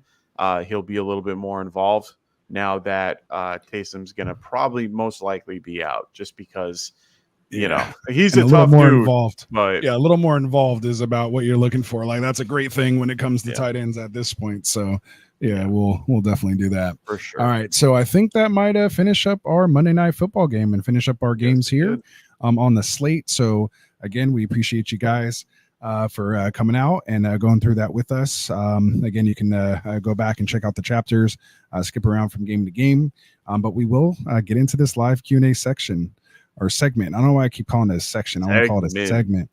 I'll get it. But yeah, so we got almost 60 questions here. So we'll try to do this rapid fire, because if we spend if we just spend 1 minute on each one of these, we'll be here for another hour. So classic. I will try to get my talked about. quickest take Let's if just possible. boom. We'll give it. I mean, some might take us on a roll, and depending on the question, but if it is just a quick one, we don't need to constantly hammer something in. So we'll start up at the top. Yep. The one I have here from Stinks, is that the very top? All right. Stonks. Yeah. Stonks. All right. So there we go. He says, what side of the trade is better? Tyreek Hill, Montgomery, and BTJ? Or do you like for Mason or JT and Diggs? So which side do you like better? Tyreek, Montgomery, BTJ, or Mason /JT and Diggs. So I like the first one with Tyreek. 2 is going to be back. It's going to be fun. Yeah. If you did want to go on the other side, I would definitely get I don't know about definitely, but I'd probably most likely want JT over Mason, only because there is the threat of CMC potentially coming back. Whereas JT, when he's healthy, although I don't really believe it for fantasy, I'm not going there, classic, but I'm just saying I'd rather get there for sure long term. Like there is no one else coming back except for JT to take over that backfield, and only Sermon behind him. So there we go. I'm not going to volley it. You had your time for your take. I had my take. We're moving on. All right, who should I start? Josh Downs. Someone throw a CMC one in there. We already know. You don't think he's coming back. We already know that. I even said he's not coming back. So you can't say never, but go ahead. Who should I start? Josh Downs, Xavier Legette, or Jalen Waddle? Oh my God. If Tua was here, I'd tell you Waddle. Of course. Yeah. I think I'm going to go Legette. If it's Flacco, I'm definitely going to go Downs. Yeah. I'll throw that caveat there too. I think I'm not quite sold yet on Legette, so I'd probably still go Waddle after Downs, but pretty much Downs. Only Downs. I really think it's going to be definitely Downs Flacco. if Flacco's in, but Xavier Legette if not. For sure. All right. So Master Vader. I love that one. I love that guy every time. Makes me laugh. All right. We're all just little kids here, man. Doesn't matter how old we are. We're still little kids. Yeah. All right. So evening, gentlemen. Hunt, Winnington, or Waddle this week? Ooh, I like this one better. If it's full PPR, I'm leaning Winnington. If it is like half or standard, I'd lean Hunt. I go Hunt in all formats in this one. So interesting. Okay. There we go. We have MMA Out Loud. He says, "What up, gang? Let me know how I did in some moves this week." He got DK in both. Wilson for Wilson. Laporta so he did for Wilson and Laporta DK for DK. Okay. And then so he has. Okay. Is that Garrett Wilson? I assume Garrett Wilson and Laporta for DK. I don't mind it. I don't hate I probably it. would have stayed with Wilson and Laporta though, or Likewise. tried to get a little more. Also traded Wilson and Wicks for Chase Brown and DK. I like that one a little better. Sure. I like the Wilson Wicks side over the Chase and DK. All right, we're a little split on that one, MMA. But good moves, man. I like the moves happening. That's always good. George in the house. What's up, George? He says, "How'd you rate my trade?" He got Chase and he sent T and Terry. Thought it was pretty good. 100,000%. Yeah, love that. Down with that. For sure. Well done. Andrew Burwell in the house saying, "Fellas, do I start Tyreek, Sermon, or Hunt in his flex? His wide receivers are Amon-Ra, Jalen Reed, Higgins, and Tyreek. His running backs are Kyron Cook, Kareem Hunt, and Bucky Irving." So looking for a flex, Tyreek, Sermon, or Hunt. This is where we're at. I'm leaning Sherman. Oh my God! How? Oh yeah, gross. Joe was making fun of you earlier for putting an this? H in Sermon. It's Sermon. Yeah, not I know. Sherman. Whatever. I don't care. But he's from the East Coast, Joe. So that's just how. And I have a speech impediment. Just deal with it. It's all right, man. We got it. He knows. Sermon. There you go. Sermon. All right. So there we go. And then for me, I still think I'm leaning Hunt here. I just think he has just the kind of floor guaranteed, type targets. And I think he looked real good. He looked fresh last week. I don't know how long it'll last, but I like him. Yeah. Hunt going against the 5th ranked defense. No, I'm good. Yeah, but he'll still get the you still got to respect Mahomes, man. You still got to respect him a little bit. All right, I picked up Gibson because I had a free bench spot, but Coleman is on waivers. Should I pick up Coleman and drop Gibson? So Antonio Gibson or Coleman, who do you prefer? I mean, you already know how I feel about Coleman. I think I would pick up Coleman. Yeah, I just think Gibson. I mean, again, still think it's Ramondre's job. All offense. Yeah, Coleman has at least just potential with the opportunity there. I'd still be hanging on to him. Perry says, Perry Williams, if you have not hit accept on this trade, I'm going to smack you. Dobbins and Stevenson for Garrett Wilson. So which side on that are you on? I'm on Garrett Wilson. Yeah. Garrett Wilson. I think I'd have to take that too. It's too good of a trade, and it's based on what type of format. Redraft, I'd definitely take this trade. Unless they say Dynasty, I'm assuming these are all redraft. We're not in Dynasty. Well, I mean, it's still the same season, but you know what I mean. Yeah. Need help determining what's up. And this is KJ's question. Need help determining Better which not of be my in the underperforming wide receivers to choose from in PPR. He needs to start 3 out of Ayuk, DJ Moore, Garrett Wilson, Wicks, and Brian Thomas Jr. My first 2 immediate decisions are Wicks and Brian Thomas Jr. Then it gets to be a little tough for me from then. I think I might take my chances with Ayuk or Garrett Wilson, but I'd probably go Garrett Wilson, Ayuk, and then DJ Moore. That's how I'd rank them. Ooh, you're making this difficult. I might go with Wilson, Moore. I don't like it. No, I'm gonna go Wilson, Wicks, and Brian Thomas to mix it up a little bit. I like their matchups this week. I don't mind DJ Moore. Ayuk, I just can't trust right now. There you go. And I probably am at that route too, but I'll put Ayuk ahead of Moore just because I think Purdy's better than Caleb at the moment. So, All right. Jason's in the house. He says Justin Fields or Joe Burrow this week. So let's just start there. Bengals Bengals never do against them.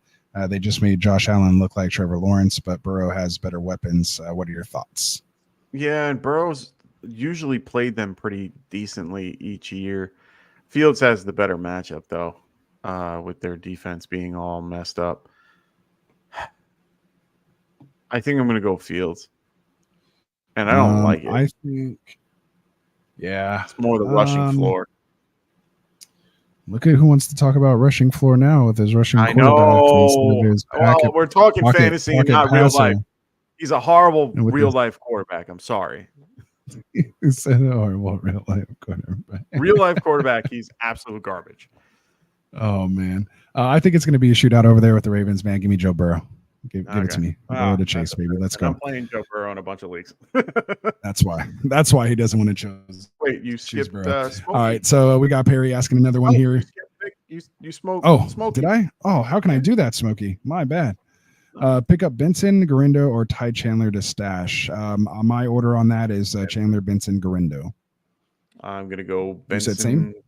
No, I'm gonna go Benson, Chandler, Guerrero. Then Garindo. Okay, perfect. All right. Perry saying Mason, Mixon, Brian Robinson, Swift, Pacheco. He's looking to upgrade a starting position. It's an 8-man league. Stevenson is a throw-in, basically. I don't get the question. Yeah, I was going to say, did we miss part of that question? He might have mentioned it, but I don't see where we're going here. Oh, because he said the trade for he was talking about it with the trade for it wasn't Garrett a question. Wilson. He was answering something else. Okay. All right. So we'll move on. Chubb's Quest, he says, do you think Gibson is a decent sleeper flex this week? Yes. We kind of talked about it, in the breakdown. I kind of took the devil's advocate stance that I don't think by him, Ramondre, losing his starting job, I don't think that means it's Gibson's full role. I just think he's not going to start it, almost like a punishment. I still think Stevenson will lead the backfield this week, me personally. So I don't have him as a sleeper, but if you're in a hole, you might have to start him. So Mahomes or Geno this week? Classic. When I start rolling off too, you gotta tell me and shut me up and just move to the next question or something. So I give you that power. I know. No, I know. No, because you're gonna get tired. You're gonna turn into a pumpkin on me here soon.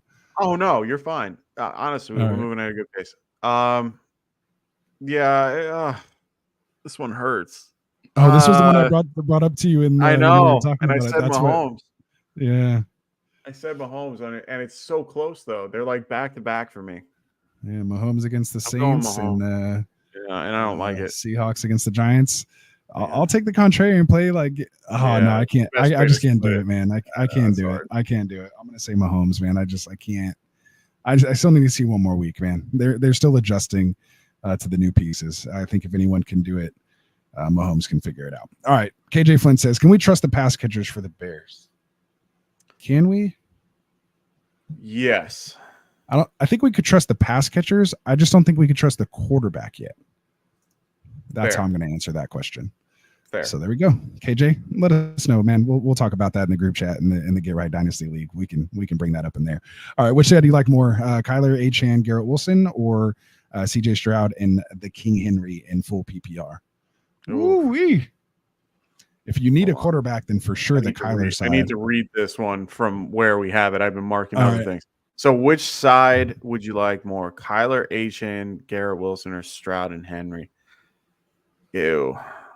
Oh wait, yeah. So I'm gonna take the Kyler Achane and Garrett Wilson. I think for the long term, if you're 3-1, 4-0, I'll take that side. If you're 1-3, 0-4, then I'll take the Stroud and Henry side.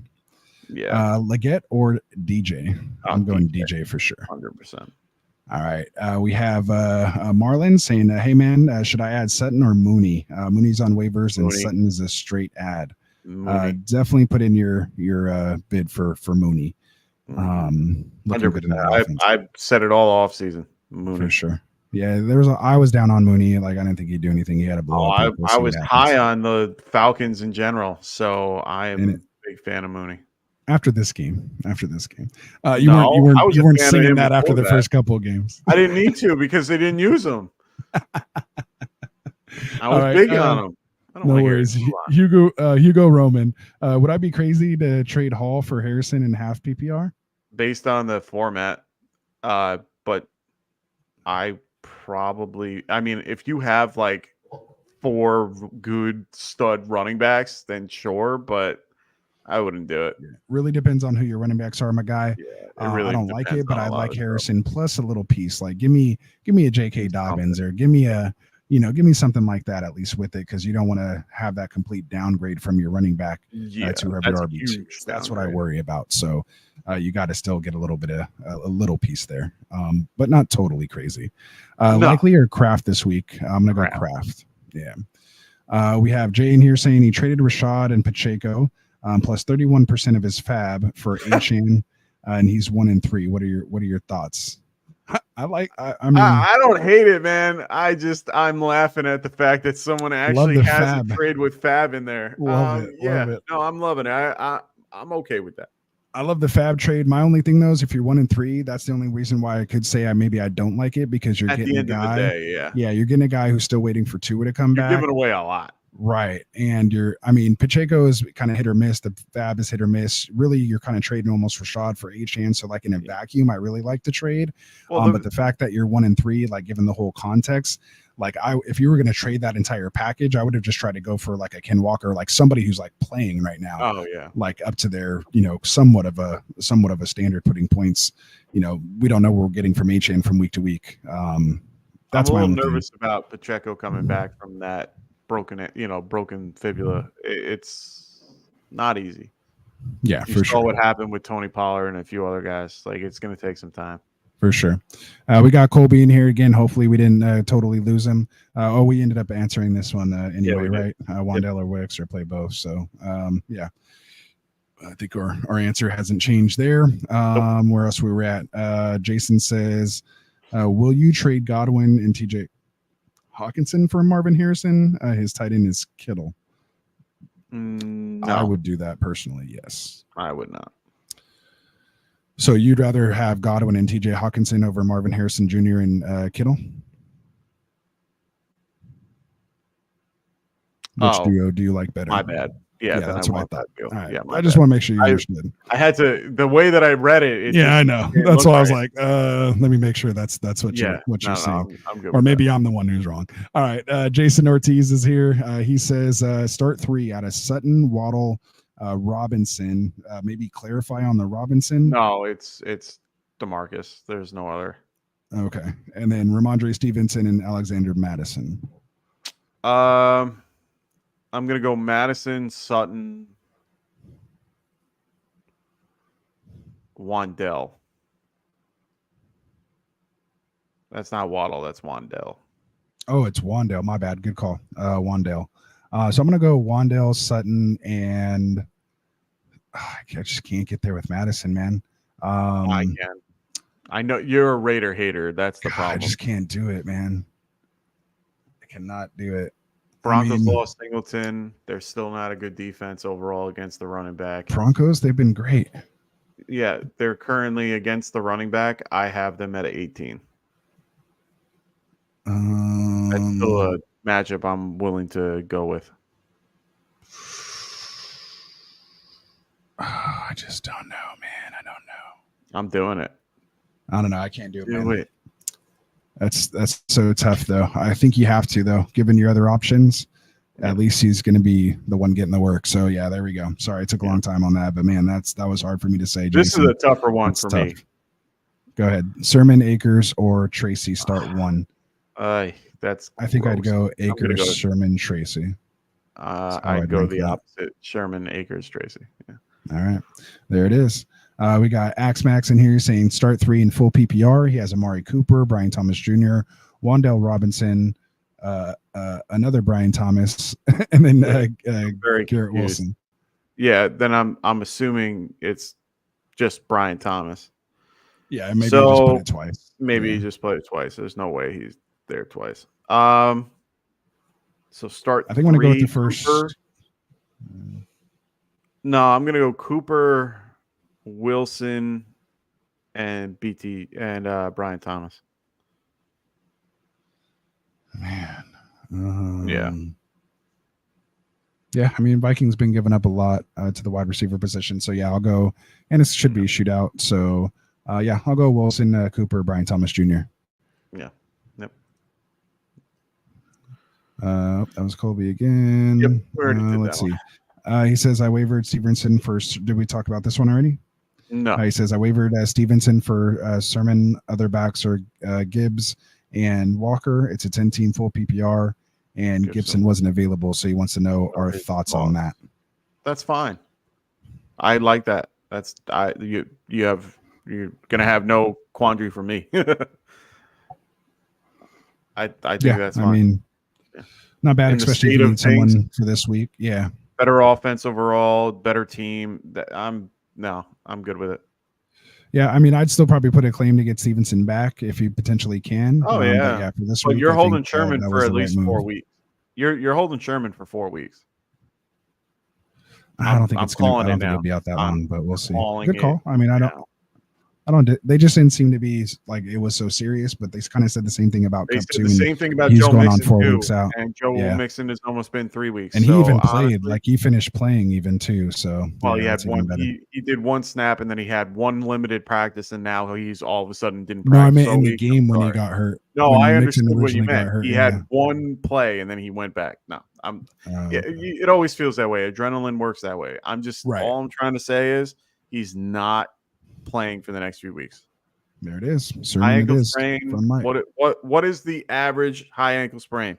46 weeks. Thank you. I got you.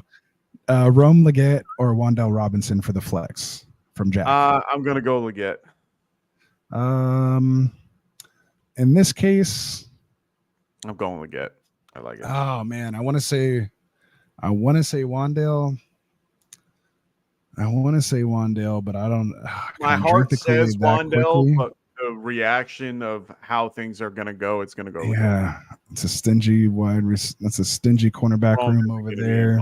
I don't consider that. The Bears are good too, though, man. But going up again, give me Rome, man. He could have a big game in this one. I'd go Rome. Give me Rome. All right, Jason. Jason says he's playing. He's playing first place in the league. He's second. He has Malik Neighbors, Jonathan Taylor, Cooper Kupp, and Rashee Rice. He said, boy, did I get lucky. So, well done. I don't know if that might have just been a flex on us right there. So, no, I started that because it looked like it was a question. I just kind of No, that's good stuff. I like it. All right. So, did we get to Jason's already? There we go. Yep. We already have that one. So, Perico? Yeah. Perico.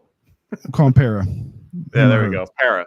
Rather have Kyron, Brees, Jefferson, and Deontay / Waddle, or Kyron, Jacobs, Justin Jefferson, Garrett Wilson, and Deontay or Waddle rest of season. So probably have to break that down a little bit here. Kyron, Brees, Jefferson, and Deontay or Waddle, or would you prefer Kyron, Jacobs, Garrett Wilson, and either Waddle or Deontay? Which one? I'm trying to like that? I'm still trying to read this correctly. So it's the only difference is Jacobs and Brees, right? Right. That I see. Yeah. So then, I mean, I'll take Brees. Yeah. Yeah. If it's the same thing, I'm going Brees. Definitely leaning Brees. Okay. He says I'd have to trade Wilson, Stafford, Jacobs for Brees, Shaheed, and Judy. It's redraft super flex with Mahomes and AR as his QBs now. So he would trade Wilson, Stafford, Jacobs for Brees, Shaheed, and Judy. I don't hate that. Yeah, I don't hate it either, because that's what his lineup's going to be after that. You know what I mean? It's not so much the trade itself; it's how to bring your team together. And I think your team's better that way. Maybe you lost a little bit of depth, but I think your starters are improved for sure. Yeah, 100%. And it's Deontay Johnson right now over Waddle until Tua gets back. Yep. All right, Matt Rich, go ahead and read it. I need a drink of water. No, you're good. So, Dynasty, would you have Bijan or Drake London? Who would you rather have? Oof. Honestly, I'd probably lean Drake, and it's more because of the fact in Dynasty, wide receivers last longer, and running backs have a shelf life. Yeah, and believe it or not, it's like London's like third year, but he's like younger than Justin Jefferson, Jamar Chase. He's younger than like Tank Dell. He's younger than Garrett Wilson. He's literally only like 23 still. So yeah, I mean, he's super young. So I definitely like London as an asset there.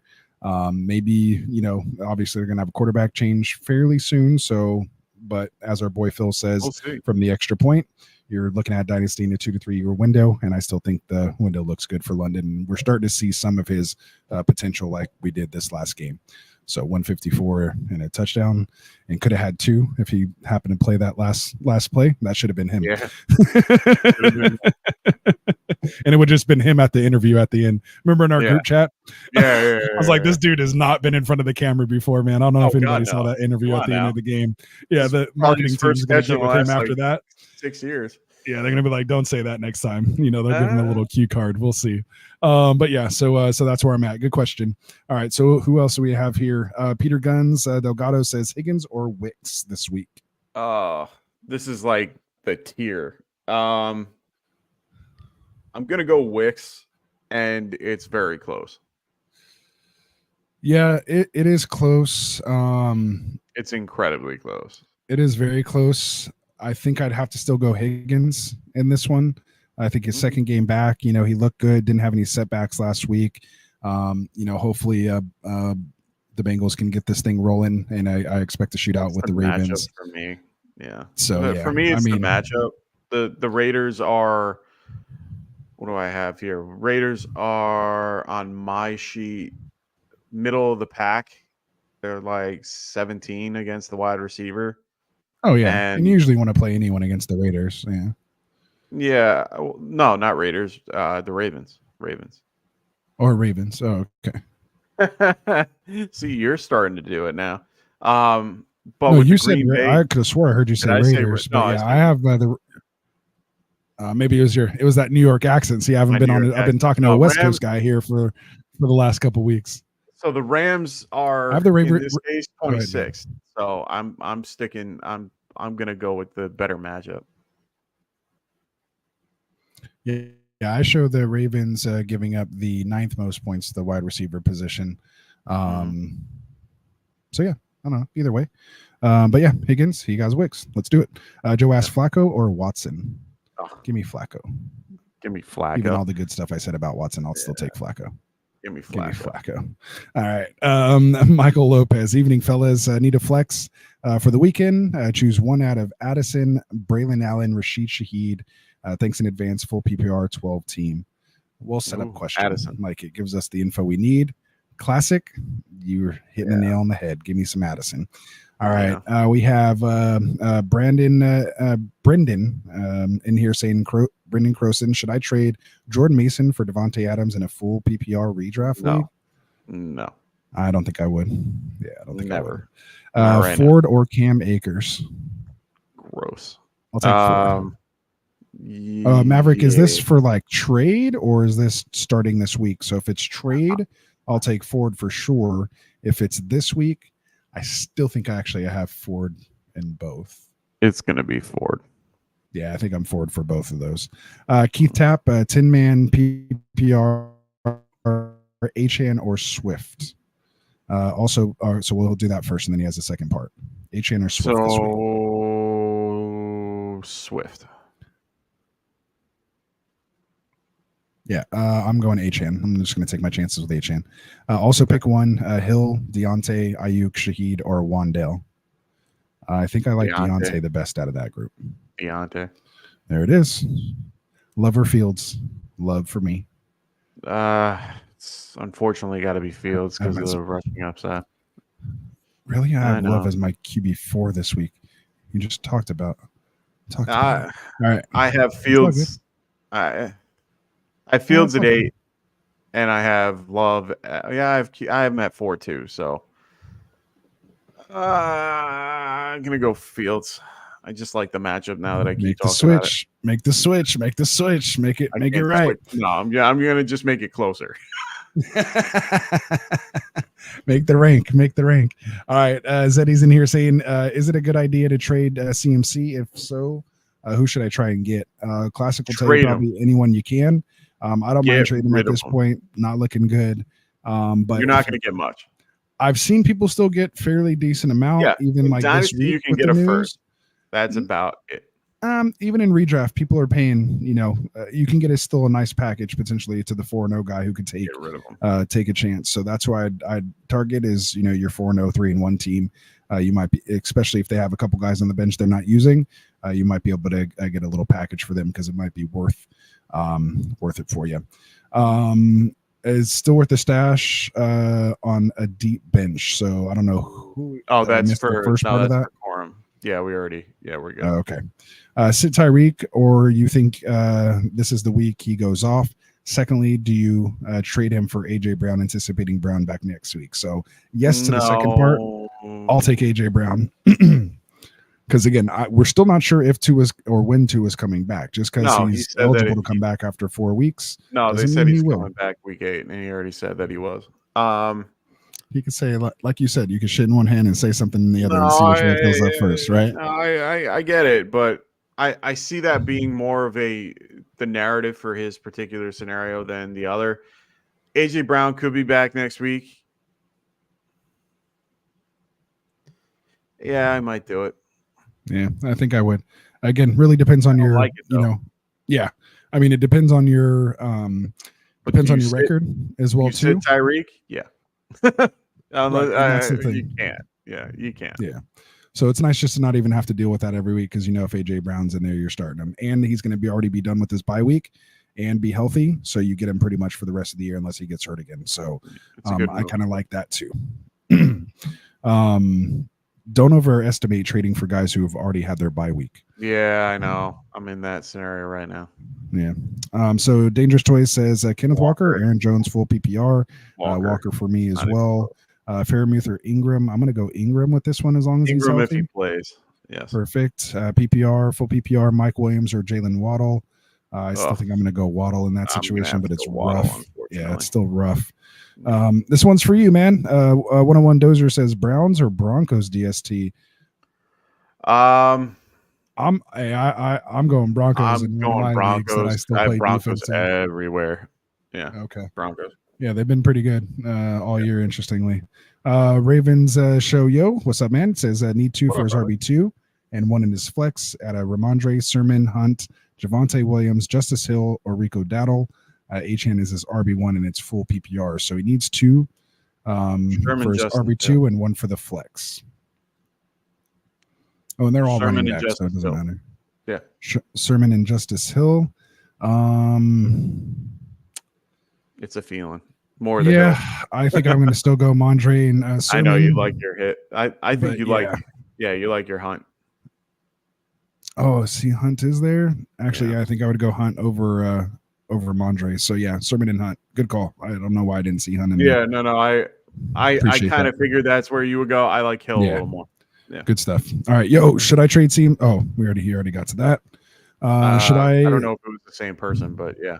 Yeah, it was Eddie. It was. Okay. And if not, we already answered it. So, should I start Chase Brown or Rico Dowdle this week? He has mixed again.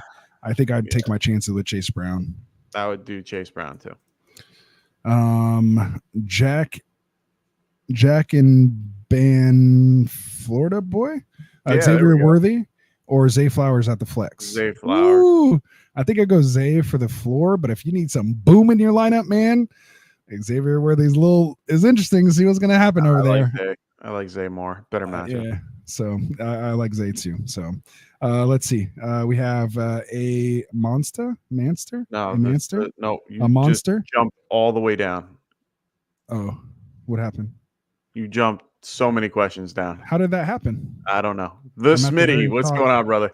He goes Ramondre, Sermon, or Javonte Williams. I'm going Sherman. I'll go Sermon too. Yeah. Joshua Sanders, what's up, brother? He goes, all right, let's go. Here's the trade. I traded Debo, Worthy, Monty, and Hunt for Reed, Connor, and Puka Nacua. I don't like it. I liked the original Debo, group. Worthy, Monty, and Hunt for Reed, Connor, and Puka. I like the original Worthy, group. Monty, Hunt. A fourth. It's 4-4. 4-3. No, it's 4-4. For Reed, Connor, Puka. Who's the fourth? Yeah. Oh, my bad. So 4-3. Yeah. I still like the first one. I like your original than what you got. I don't hate it. If you're 4-0, I don't hate it, but I don't like waiting on what Puka you give up might a lot. The piece that hurts me is seeing the Monty piece. Oh, 100%. Yeah, if you could have kept Monty and just let him keep Connor, like I would have just preferred to have Reed, Monty, and Puka. Like I would have given up. I would have just preferred to keep Monty in that deal. So good stuff. All right, go ahead. I think maybe are you in the actual live comment section or are you in the starred? Because I think in the starred is why. Okay. Yeah, that's why I'm in the live. I'm not in the so starred. They might have just got started. I added those. Yeah. Got it. All right. So JSN or Leggett, I'm going Leggett. JSN or Leggett. I'm gonna go JSN. Yeah. Armando, what's going on, Armando? He goes, injuries got me in the bye week. Akers or Tracy? I'm gonna go Akers. I'll go Akers on that one too. Yeah, I have to go that way. Sam, he goes, what three would you guys start? ETN, Ford, James Cook, Hunt, or Brian Thomas Jr.? I wish I knew a little bit more. Right now, I'm gonna go ETN, Ford, and James Cook. Yeah, those three. What three would I start? Mm-hmm. I think it's Cook. Man, how do I not get Brian Thomas Jr. in there? I don't like having BTJ and ETN in the same lineup. Oh, you're throwing me for a loop here. Mm-hmm. Oh, that is tough. That is tough. I got to go to the sheet on this one. All right, I'll go Cook, Thomas, and I think I just got to go ETN, Ford, and Cook, man. Give me the three running backs. Yeah. That's tough, though. All right, go ahead. Very tough. So, A-Master, what's going on, man? He goes, I traded Devontae and Worthy for A.J. Brown. Thoughts? Well done. Well done. Love it. I like that Glad a lot. you got it. Hopefully you got it before all the news and you're sitting there pretty. For sure. We got Peanut. Sitting real good. Real quick, Joe said, thanks for the promotion, Rasta. Look at the little moderator badge that I gave him. So good to know I still know how to do it. So appreciate you, man. So Peanut Breathe OG or Breath. Peanut Breath OG. Yeah. Nice. That's funny. I like that. So sent a trade of Love, Higgins, and Likely for Neighbors and AR5. I have, is that Jaden Daniels? Yeah. JD5. Yeah. So Jaden Daniels, Barkley, Bijan, Bucky, and London Smith. Okay. I don't hate that. Pitts. Oh, so you're just like getting all the good players there, Peanut Breath? I see how you are. And Worthy. Well done. And he has Worthy. Yeah. What type of league is this? Nice. Yeah, nice team. I like that team. Way to flex on us over here, Peanut Breath. Love it. All right, go ahead. So Jack and Ban Fly Boy, Florida Boy. Florida He boy, yeah. goes, I dropped the Cleveland's defense and picked up Seattle for this league. Was that a good idea? Coming from a Giants fan, yes. Yeah, you did. Especially with no neighbors there. They should have No a nice neighbors. nice It'll be a week. rough day. Yeah. Matt Wingo, what's going on, brother? How you doing? Non-PPR start. This is Ross's bread and butter, but it is what it is. Aaron Jones versus the Jets, Hubbard versus the Bears, Worthy versus the Saints, or Wicks versus the Rams. Oof. I'm going to Non-PPR, lean. You have to go with one of the running backs. So which one are you going with? I was going to go. Jets haven't been that bad against the run. I'm going to receiving go. yards still do count in non-PPR, just not the catches. No, I get it. No, I'm going to go. I'm going to go Jones. You're going to go Jones against that Jets defense. I don't know if I can do that, man. I think I'm going to go. I think I'm going to go Chuba. I think I'm going to go Chuba on this one. Okay. Chuba was my second. Got Joe here. Yeah. Mine too. My first and second. Joe Kingsley. He goes, if HN has a good week, should I try and trade him for a Mixon type running back, or is he worth holding in case Miami doesn't completely suck all year? Very good question. I think you're holding tight for now. I'd rather have the healthy running back per se. Like even if it's not, I think they have to figure it out. Like we've seen it happen. It's not like we haven't seen Achane produce without Tua. It happened in that game. They still lost, but they used him, and it was on a Thursday. So I'm still holding on Achane because he's like a game breaker. Mixon, again, he's good. Like if you just prefer kind of like my guy Classic over here, if you want just that solid points kind of every week, you might have this lingering kind of ankle, throughout the year. We'll see how that goes. But plays in a dome, part of a good offense. So I don't hate it. I just think, Achane can be worth it. So it really just depends, I think, on your what's it called, your record as well. So if you're 3-1, 4-0, I'm holding Achane. But if you're 1-3, 0-4, or even somewhere kind of at 2-2, then I'd maybe be possibly looking to make this trade. But I wouldn't go for Mixon specifically because we don't even know if he's back next week yet or either. Like Achane and Mixon might be back to full strength at the same time, in which case I'd prefer Achane over Mixon rest of season. So sorry for the long take on that, but I think it was worth it. It was a good question. Anthony, I'm sorry that we haven't gotten to your question yet. And I apologize for the fact that you have pretty much spammed us for the whole show, which is okay. Charbonnet or he's new. He doesn't know how we roll here, but we're gonna get to your questions, my guy. And you can always send us a super chat and we'll get to it right away. You won't have to wait. So instead of spamming it a bunch of times, even if it's just $1, $2, you can throw it to us. It'll get our attention. It'll put you right to the top. So Charbonnet or Shaheed? I'm gonna go Shaheed in this one. In all formats. Yeah, I think I'm gonna go Shaheed as well. Ethan Thanos, what's going on, brother? He goes Justin Fields or Daniels. Oh, JD5. Yeah, I think until further notice, you are rolling with Jaden Daniels. This is going to be probably one of his toughest matchups. But Justin Fields is right there next to him. So yeah, I'm gonna go Daniels. Ethan, what's going on? Yeah, ride the hot hand here. He's almost fire. Should I do Connor and Reed for Chase?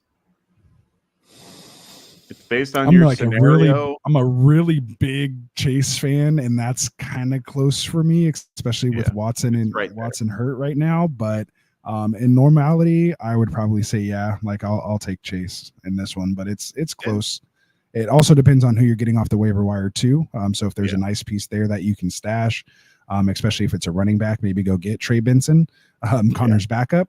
And then if something does happen to Connor, you have basically Connor and Chase, and then you really win. So that's what I would do, Ethan. Yeah, I agree with Rasta there. Definitely agree with Rasta there. Oh, man, they are watching me real close over here. Yeah. So Alec Helton, he goes half PPR. Who at flex? Zach Moss, Brian Thomas Jr., or Tank Dell? Oof. I like Zach. No, I don't. I'm going to go with Brian Thomas. Yeah. Until further note, you want to? Okay, this is the caveat. If it's raining and it's a crap game in Jacksonville, I'm going then Tank I'll go Dell. Moss. Oh, really? I would go Tank Tank Dell. Huh? Okay, Yeah, I'll go Moss if it's raining bad. I'm going to go Tank Dell, and it's because of the Bills' defense and their secondary is weak. So I mean, their whole defense kind of sucks too. Their rush defense is terrible over there right now. Yeah, for sure. My only caveat on that too is pay attention to the wind more so than the rain. The rain's actually not too bad for pass catchers and quarterbacks. Yeah. The ball gets a little heavy or whatever, but Trevor Lawrence has a cannon, so he definitely has an arm. I don't think that would affect it. But if it's windy, that's when I try to get away from the pass catchers. But go ahead. Yeah, we won't know that till the day of. I'll be sure to be following my favorite guys and make sure you guys come back Sunday. So we have Chandler goes trade Stroud and Henry for HN, Kyler, and Garrett Wilson. Was that? Wait, we already did this one. I think my bad. Didn't he send us a super for that? I think we answered that already. Yeah. Maybe. Yeah. Sorry, there are so if many not, though, just real quick. Just real quick. Which side are you taking? You said you're taking the HN Kyler Wilson side still? No, I would have taken the Henry Stroud Henry. side. That sounds like you. Yeah, it is. So also sent a trade for Devontae Smith, Xavier Worthy, Bucky Irving for AJ Brown. Should I have added or should I have them add Scary Terry?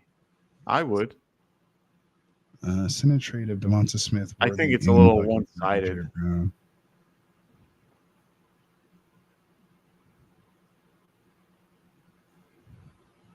I think it's slightly one-sided for you. I mean, if you can get Terry in the deal too, but I don't even think I'd want something even as nice as Terry. I just want kind of a piece, like something that's better than what's on the waiver wire, but doesn't have to be as good as Scary Terry. But I'd rather have, I think, the AJ Brown side over the Devonta Smith side. Of that offense. And then Worthy and Bucky, price of doing business, but you definitely need a piece for them because they're still relevant. Oh yeah, they're definitely relevant. So Archer's here, he says looking for who to start at wide receiver 2 and flex this week. All right, so both. So options are Garrett Wilson, Zach Moss, Wicks, Shaheed, Trey Tucker, Madison, Sutton, and Leggett. It's full PPR. Holy shnikes. So you need 2. So Garrett Wilson is a lock. And then it's really between everybody else. Really? You don't think Wicks stands out on there? I'm having a rough time between Wicks and Leggett. You really like Leggett, huh? I really like Leggett. What has he done? Like what? Let me go look up some stats. No, I like. You've been I like crazy. Am I missing something? I like him with Dalton, and I also like the matchup because he won't be shadowed by Jalen Johnson, and they tend to. A lot of teams have been targeting the second corner for that matchup, and they've been doing pretty well. Trey Tucker snaps of the year, 87% last week. Obviously, with Thielen going down, 10 targets, only 6 catches for 66 down has been helping. Yeah, he did score a touchdown last week, 19.6. I mean, I see it trending up, but I mean, we've seen what Wicks has already been capable of, and we know Love is better. Well, he's third I like the matchup. On a pecking order that he finally gets a promotion after injury. So, I mean, Wicks, I definitely don't hate. I think if you want the safer floor, I think it's Leggett. I think he'll be more involved than Wicks. I think Wicks is a better ceiling play overall because he's definitely a boom play. But I like Leggett if you want more of a 4 play. That's all. Yeah. Just remember, I think Reed is probably the better start in that. Oh, 110%. Yeah, I'll still go. And so is Deontay. I'll still take a piece of that Rams game. Yeah. I'll still take a piece of that Rams game. All right. Good stuff. What do we got next? Big Gio Gomez. He goes, "What's up, guys?" He says, "Let's go Dodgers." Gio? He goes, "Need a flex." No to the Dodgers. I'm a Giants fan, man. Can't do it. Worthy, McLaurin, or Stevenson. Now, Stevenson's out on most of these questions, so I'm sorry in advance if you put him in these questions. McLaurin's probably my guy. You know what I'm going to say? If you need some boom, go with Worthy. If not, you need a little floor with the potential of boom. Mention Worthy, he's always going to say that. Yeah, it's McLaurin. Christian Kirk or Josh Downs in full PPR? Josh Downs. And that's with Flacco. Yeah, I'll put I'm the gonna go. caveat. I'll go Kirk either way, unless the weather's terribly bad. Then I'll go Downs. Yeah. All right, Big Gio. Oh, No, go I think ahead. he was just responding to him. Oh, yeah, he is. My bad. Yeah. Also, he needs a defense. Jets, Denver, or Seattle. I think Denver and Seattle. It's between those two. Who do you got? Denver.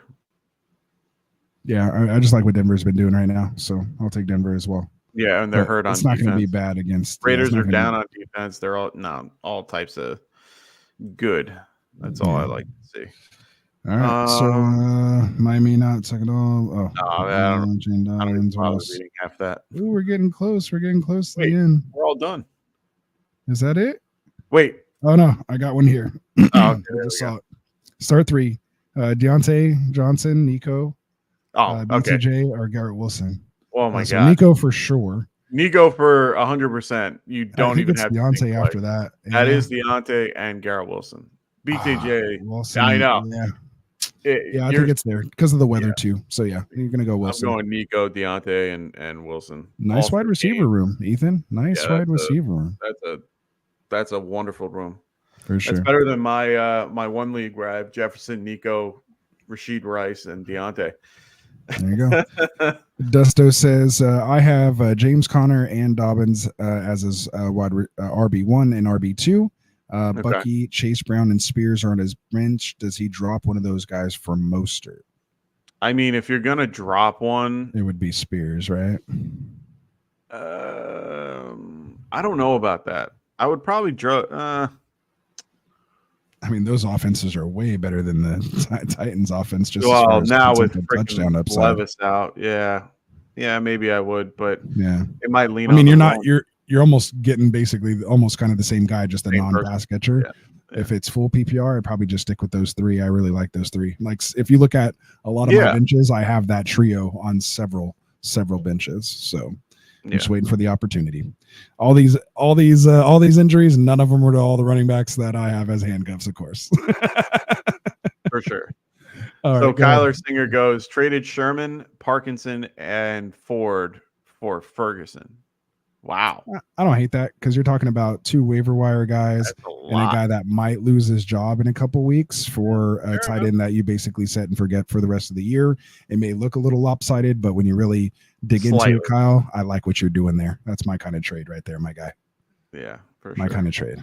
You're just trading Ford for Ferguson. So I had to bring this up because he goes, I'm a disgruntled CMC owner. You got it. There you go. I'm going to tell you right now, unfortunately, he ain't playing for the rest of the year. All right. There it is. Yeah. All right. Joe's out of here. He says, you guys to work early, guys. Thanks for the content. I'm out of here, too. I got to be at work tomorrow, too. But again, we appreciate you guys all coming out. Make sure you guys go throw subs. If you're already subbed here to us, make sure you guys sub to our affiliate channels as well. You got the Fantasy Boardroom. You got the Fantasy Football Tavern and the Extra Point that you can find here live here almost 7 days a week on Get Right Fantasy Network. So make sure you guys throw them a sub. The links are down in the description. We will be back here. Our classic will be back here on Sunday with the active inactives list. So make sure you tune in. Then we'll be back again on Monday doing the waiver wire ads, buy, sell, trade, roster management Wednesdays. Fridays, we'll be back here again doing our start sit. And then, of course, you can check out the affiliate channels, the Boardroom on Tuesdays, and then we got the Extra Point live on Wednesdays and Thursdays. So check those guys out, man. We appreciate it. Other than that, you ready to get out of here? Had some last second stuff. Oh, he says he ain't subbing those. So are we answering? I didn't even see him on there. I haven't seen his. Oh, there it is. My bad. I didn't even see that. I guys. Oh, you almost missed it? 1 o'clock on my it's on. And we're getting a ton of stuff. Again, one way you could make sure we don't miss your question, throw us a super chat, man. It blings up, it lights up, it has highlighted, it says how much you spent. We will not miss that. Chats that are in the chat without a super are subject to get missed. We do try to get to all of them, but the chats do pop off. Again, if you want to guarantee it, he's fine. Let's go. So here we go. Good. I feel bad. I didn't want to miss your question. So That's he goes good. Christian Kirk, Josh Downs, or we'll take this up. Yeah, we don't need it. You're good. Sorry for sending twice. Forgot about that. I feel like we answered this question. Did we? Yeah, I feel like we I did. think it was kind of similar, but yeah, if we didn't, where are you at? Just we'll answer it again since we're here before we go. I think Downs if Flacco plays. If Flacco's not playing, I'd lean more Tank Dell than Christian Kirk because of the weather conditions and so on. For me, it's a little different with Kirk. You know, being in the slot, he's not going to be targeted downfield, where that could be, I think, a little more, you know, effects from the rain potentially or the weather. But yeah, so I still do. You know, big hands, he can throw. Kirk again coming off 12 targets, like I still think he's a pretty safe play. So there you go. We appreciate you, man. Hey, bro. Hey, we all are, my guy. We're all trying to hustle, man. It's all good, brother. For sure. We appreciate the sub for sure. That's the biggest. That's what'll happen, man. Let YouTube pay us. We can get it done. We need your watch hours and we need your subs, man. Tell some friends. Come hang out with us here on Get Right Fantasy Network, man. We appreciate that, Gio. We appreciate it. Again, the show for the people by the people. So that's why we're here, man. We'll cut it off here right before the 3-hour mark. It was almost like a Friday from years back classic. It was awesome doing this here with you. Joe, yes. Start Najee. You'll be fine. Yeah. And Cordell Patterson's out too. That's even bigger. So yeah, man. So let's get out of here again. Make sure you guys are throwing our affiliate channel subs as well. Support those guys, man. They're bringing a lot of content here to Get Right Fantasy, man, to help you guys get prepared and stay prepared throughout the year to try to bring home those championships. So yeah. So other than that, man, from all of us here at Get Right, again, we appreciate you. We'll be back here on Sunday, man. Good luck here in week 5. I'll be here. Classic will be here Sunday morning, man. I might jump in. You never know. But most likely I'll be sleeping and get my lineups ready. You guys know what I'll be doing. You know what I'm doing. He doesn't want to be up for the London game. He's going to be sleeping. I'll be here to watch that London game with you guys. Not really, kind of. But not again. I don't want to wake up to our channel being shut down again. Classic. Let's not go through that again. I'll watch it in the distance without it being on the channel. But there you go. Watch party. Actives and inactives. Yeah, it'll be a watch party. So watch party. Let's do it. Guys, all right, guys. Rest of your week. Send them out. We'll see you guys then. Good luck. Peace, everybody. Fantasy is the play. Marking nothing, but I tune every Friday. Strategies provided.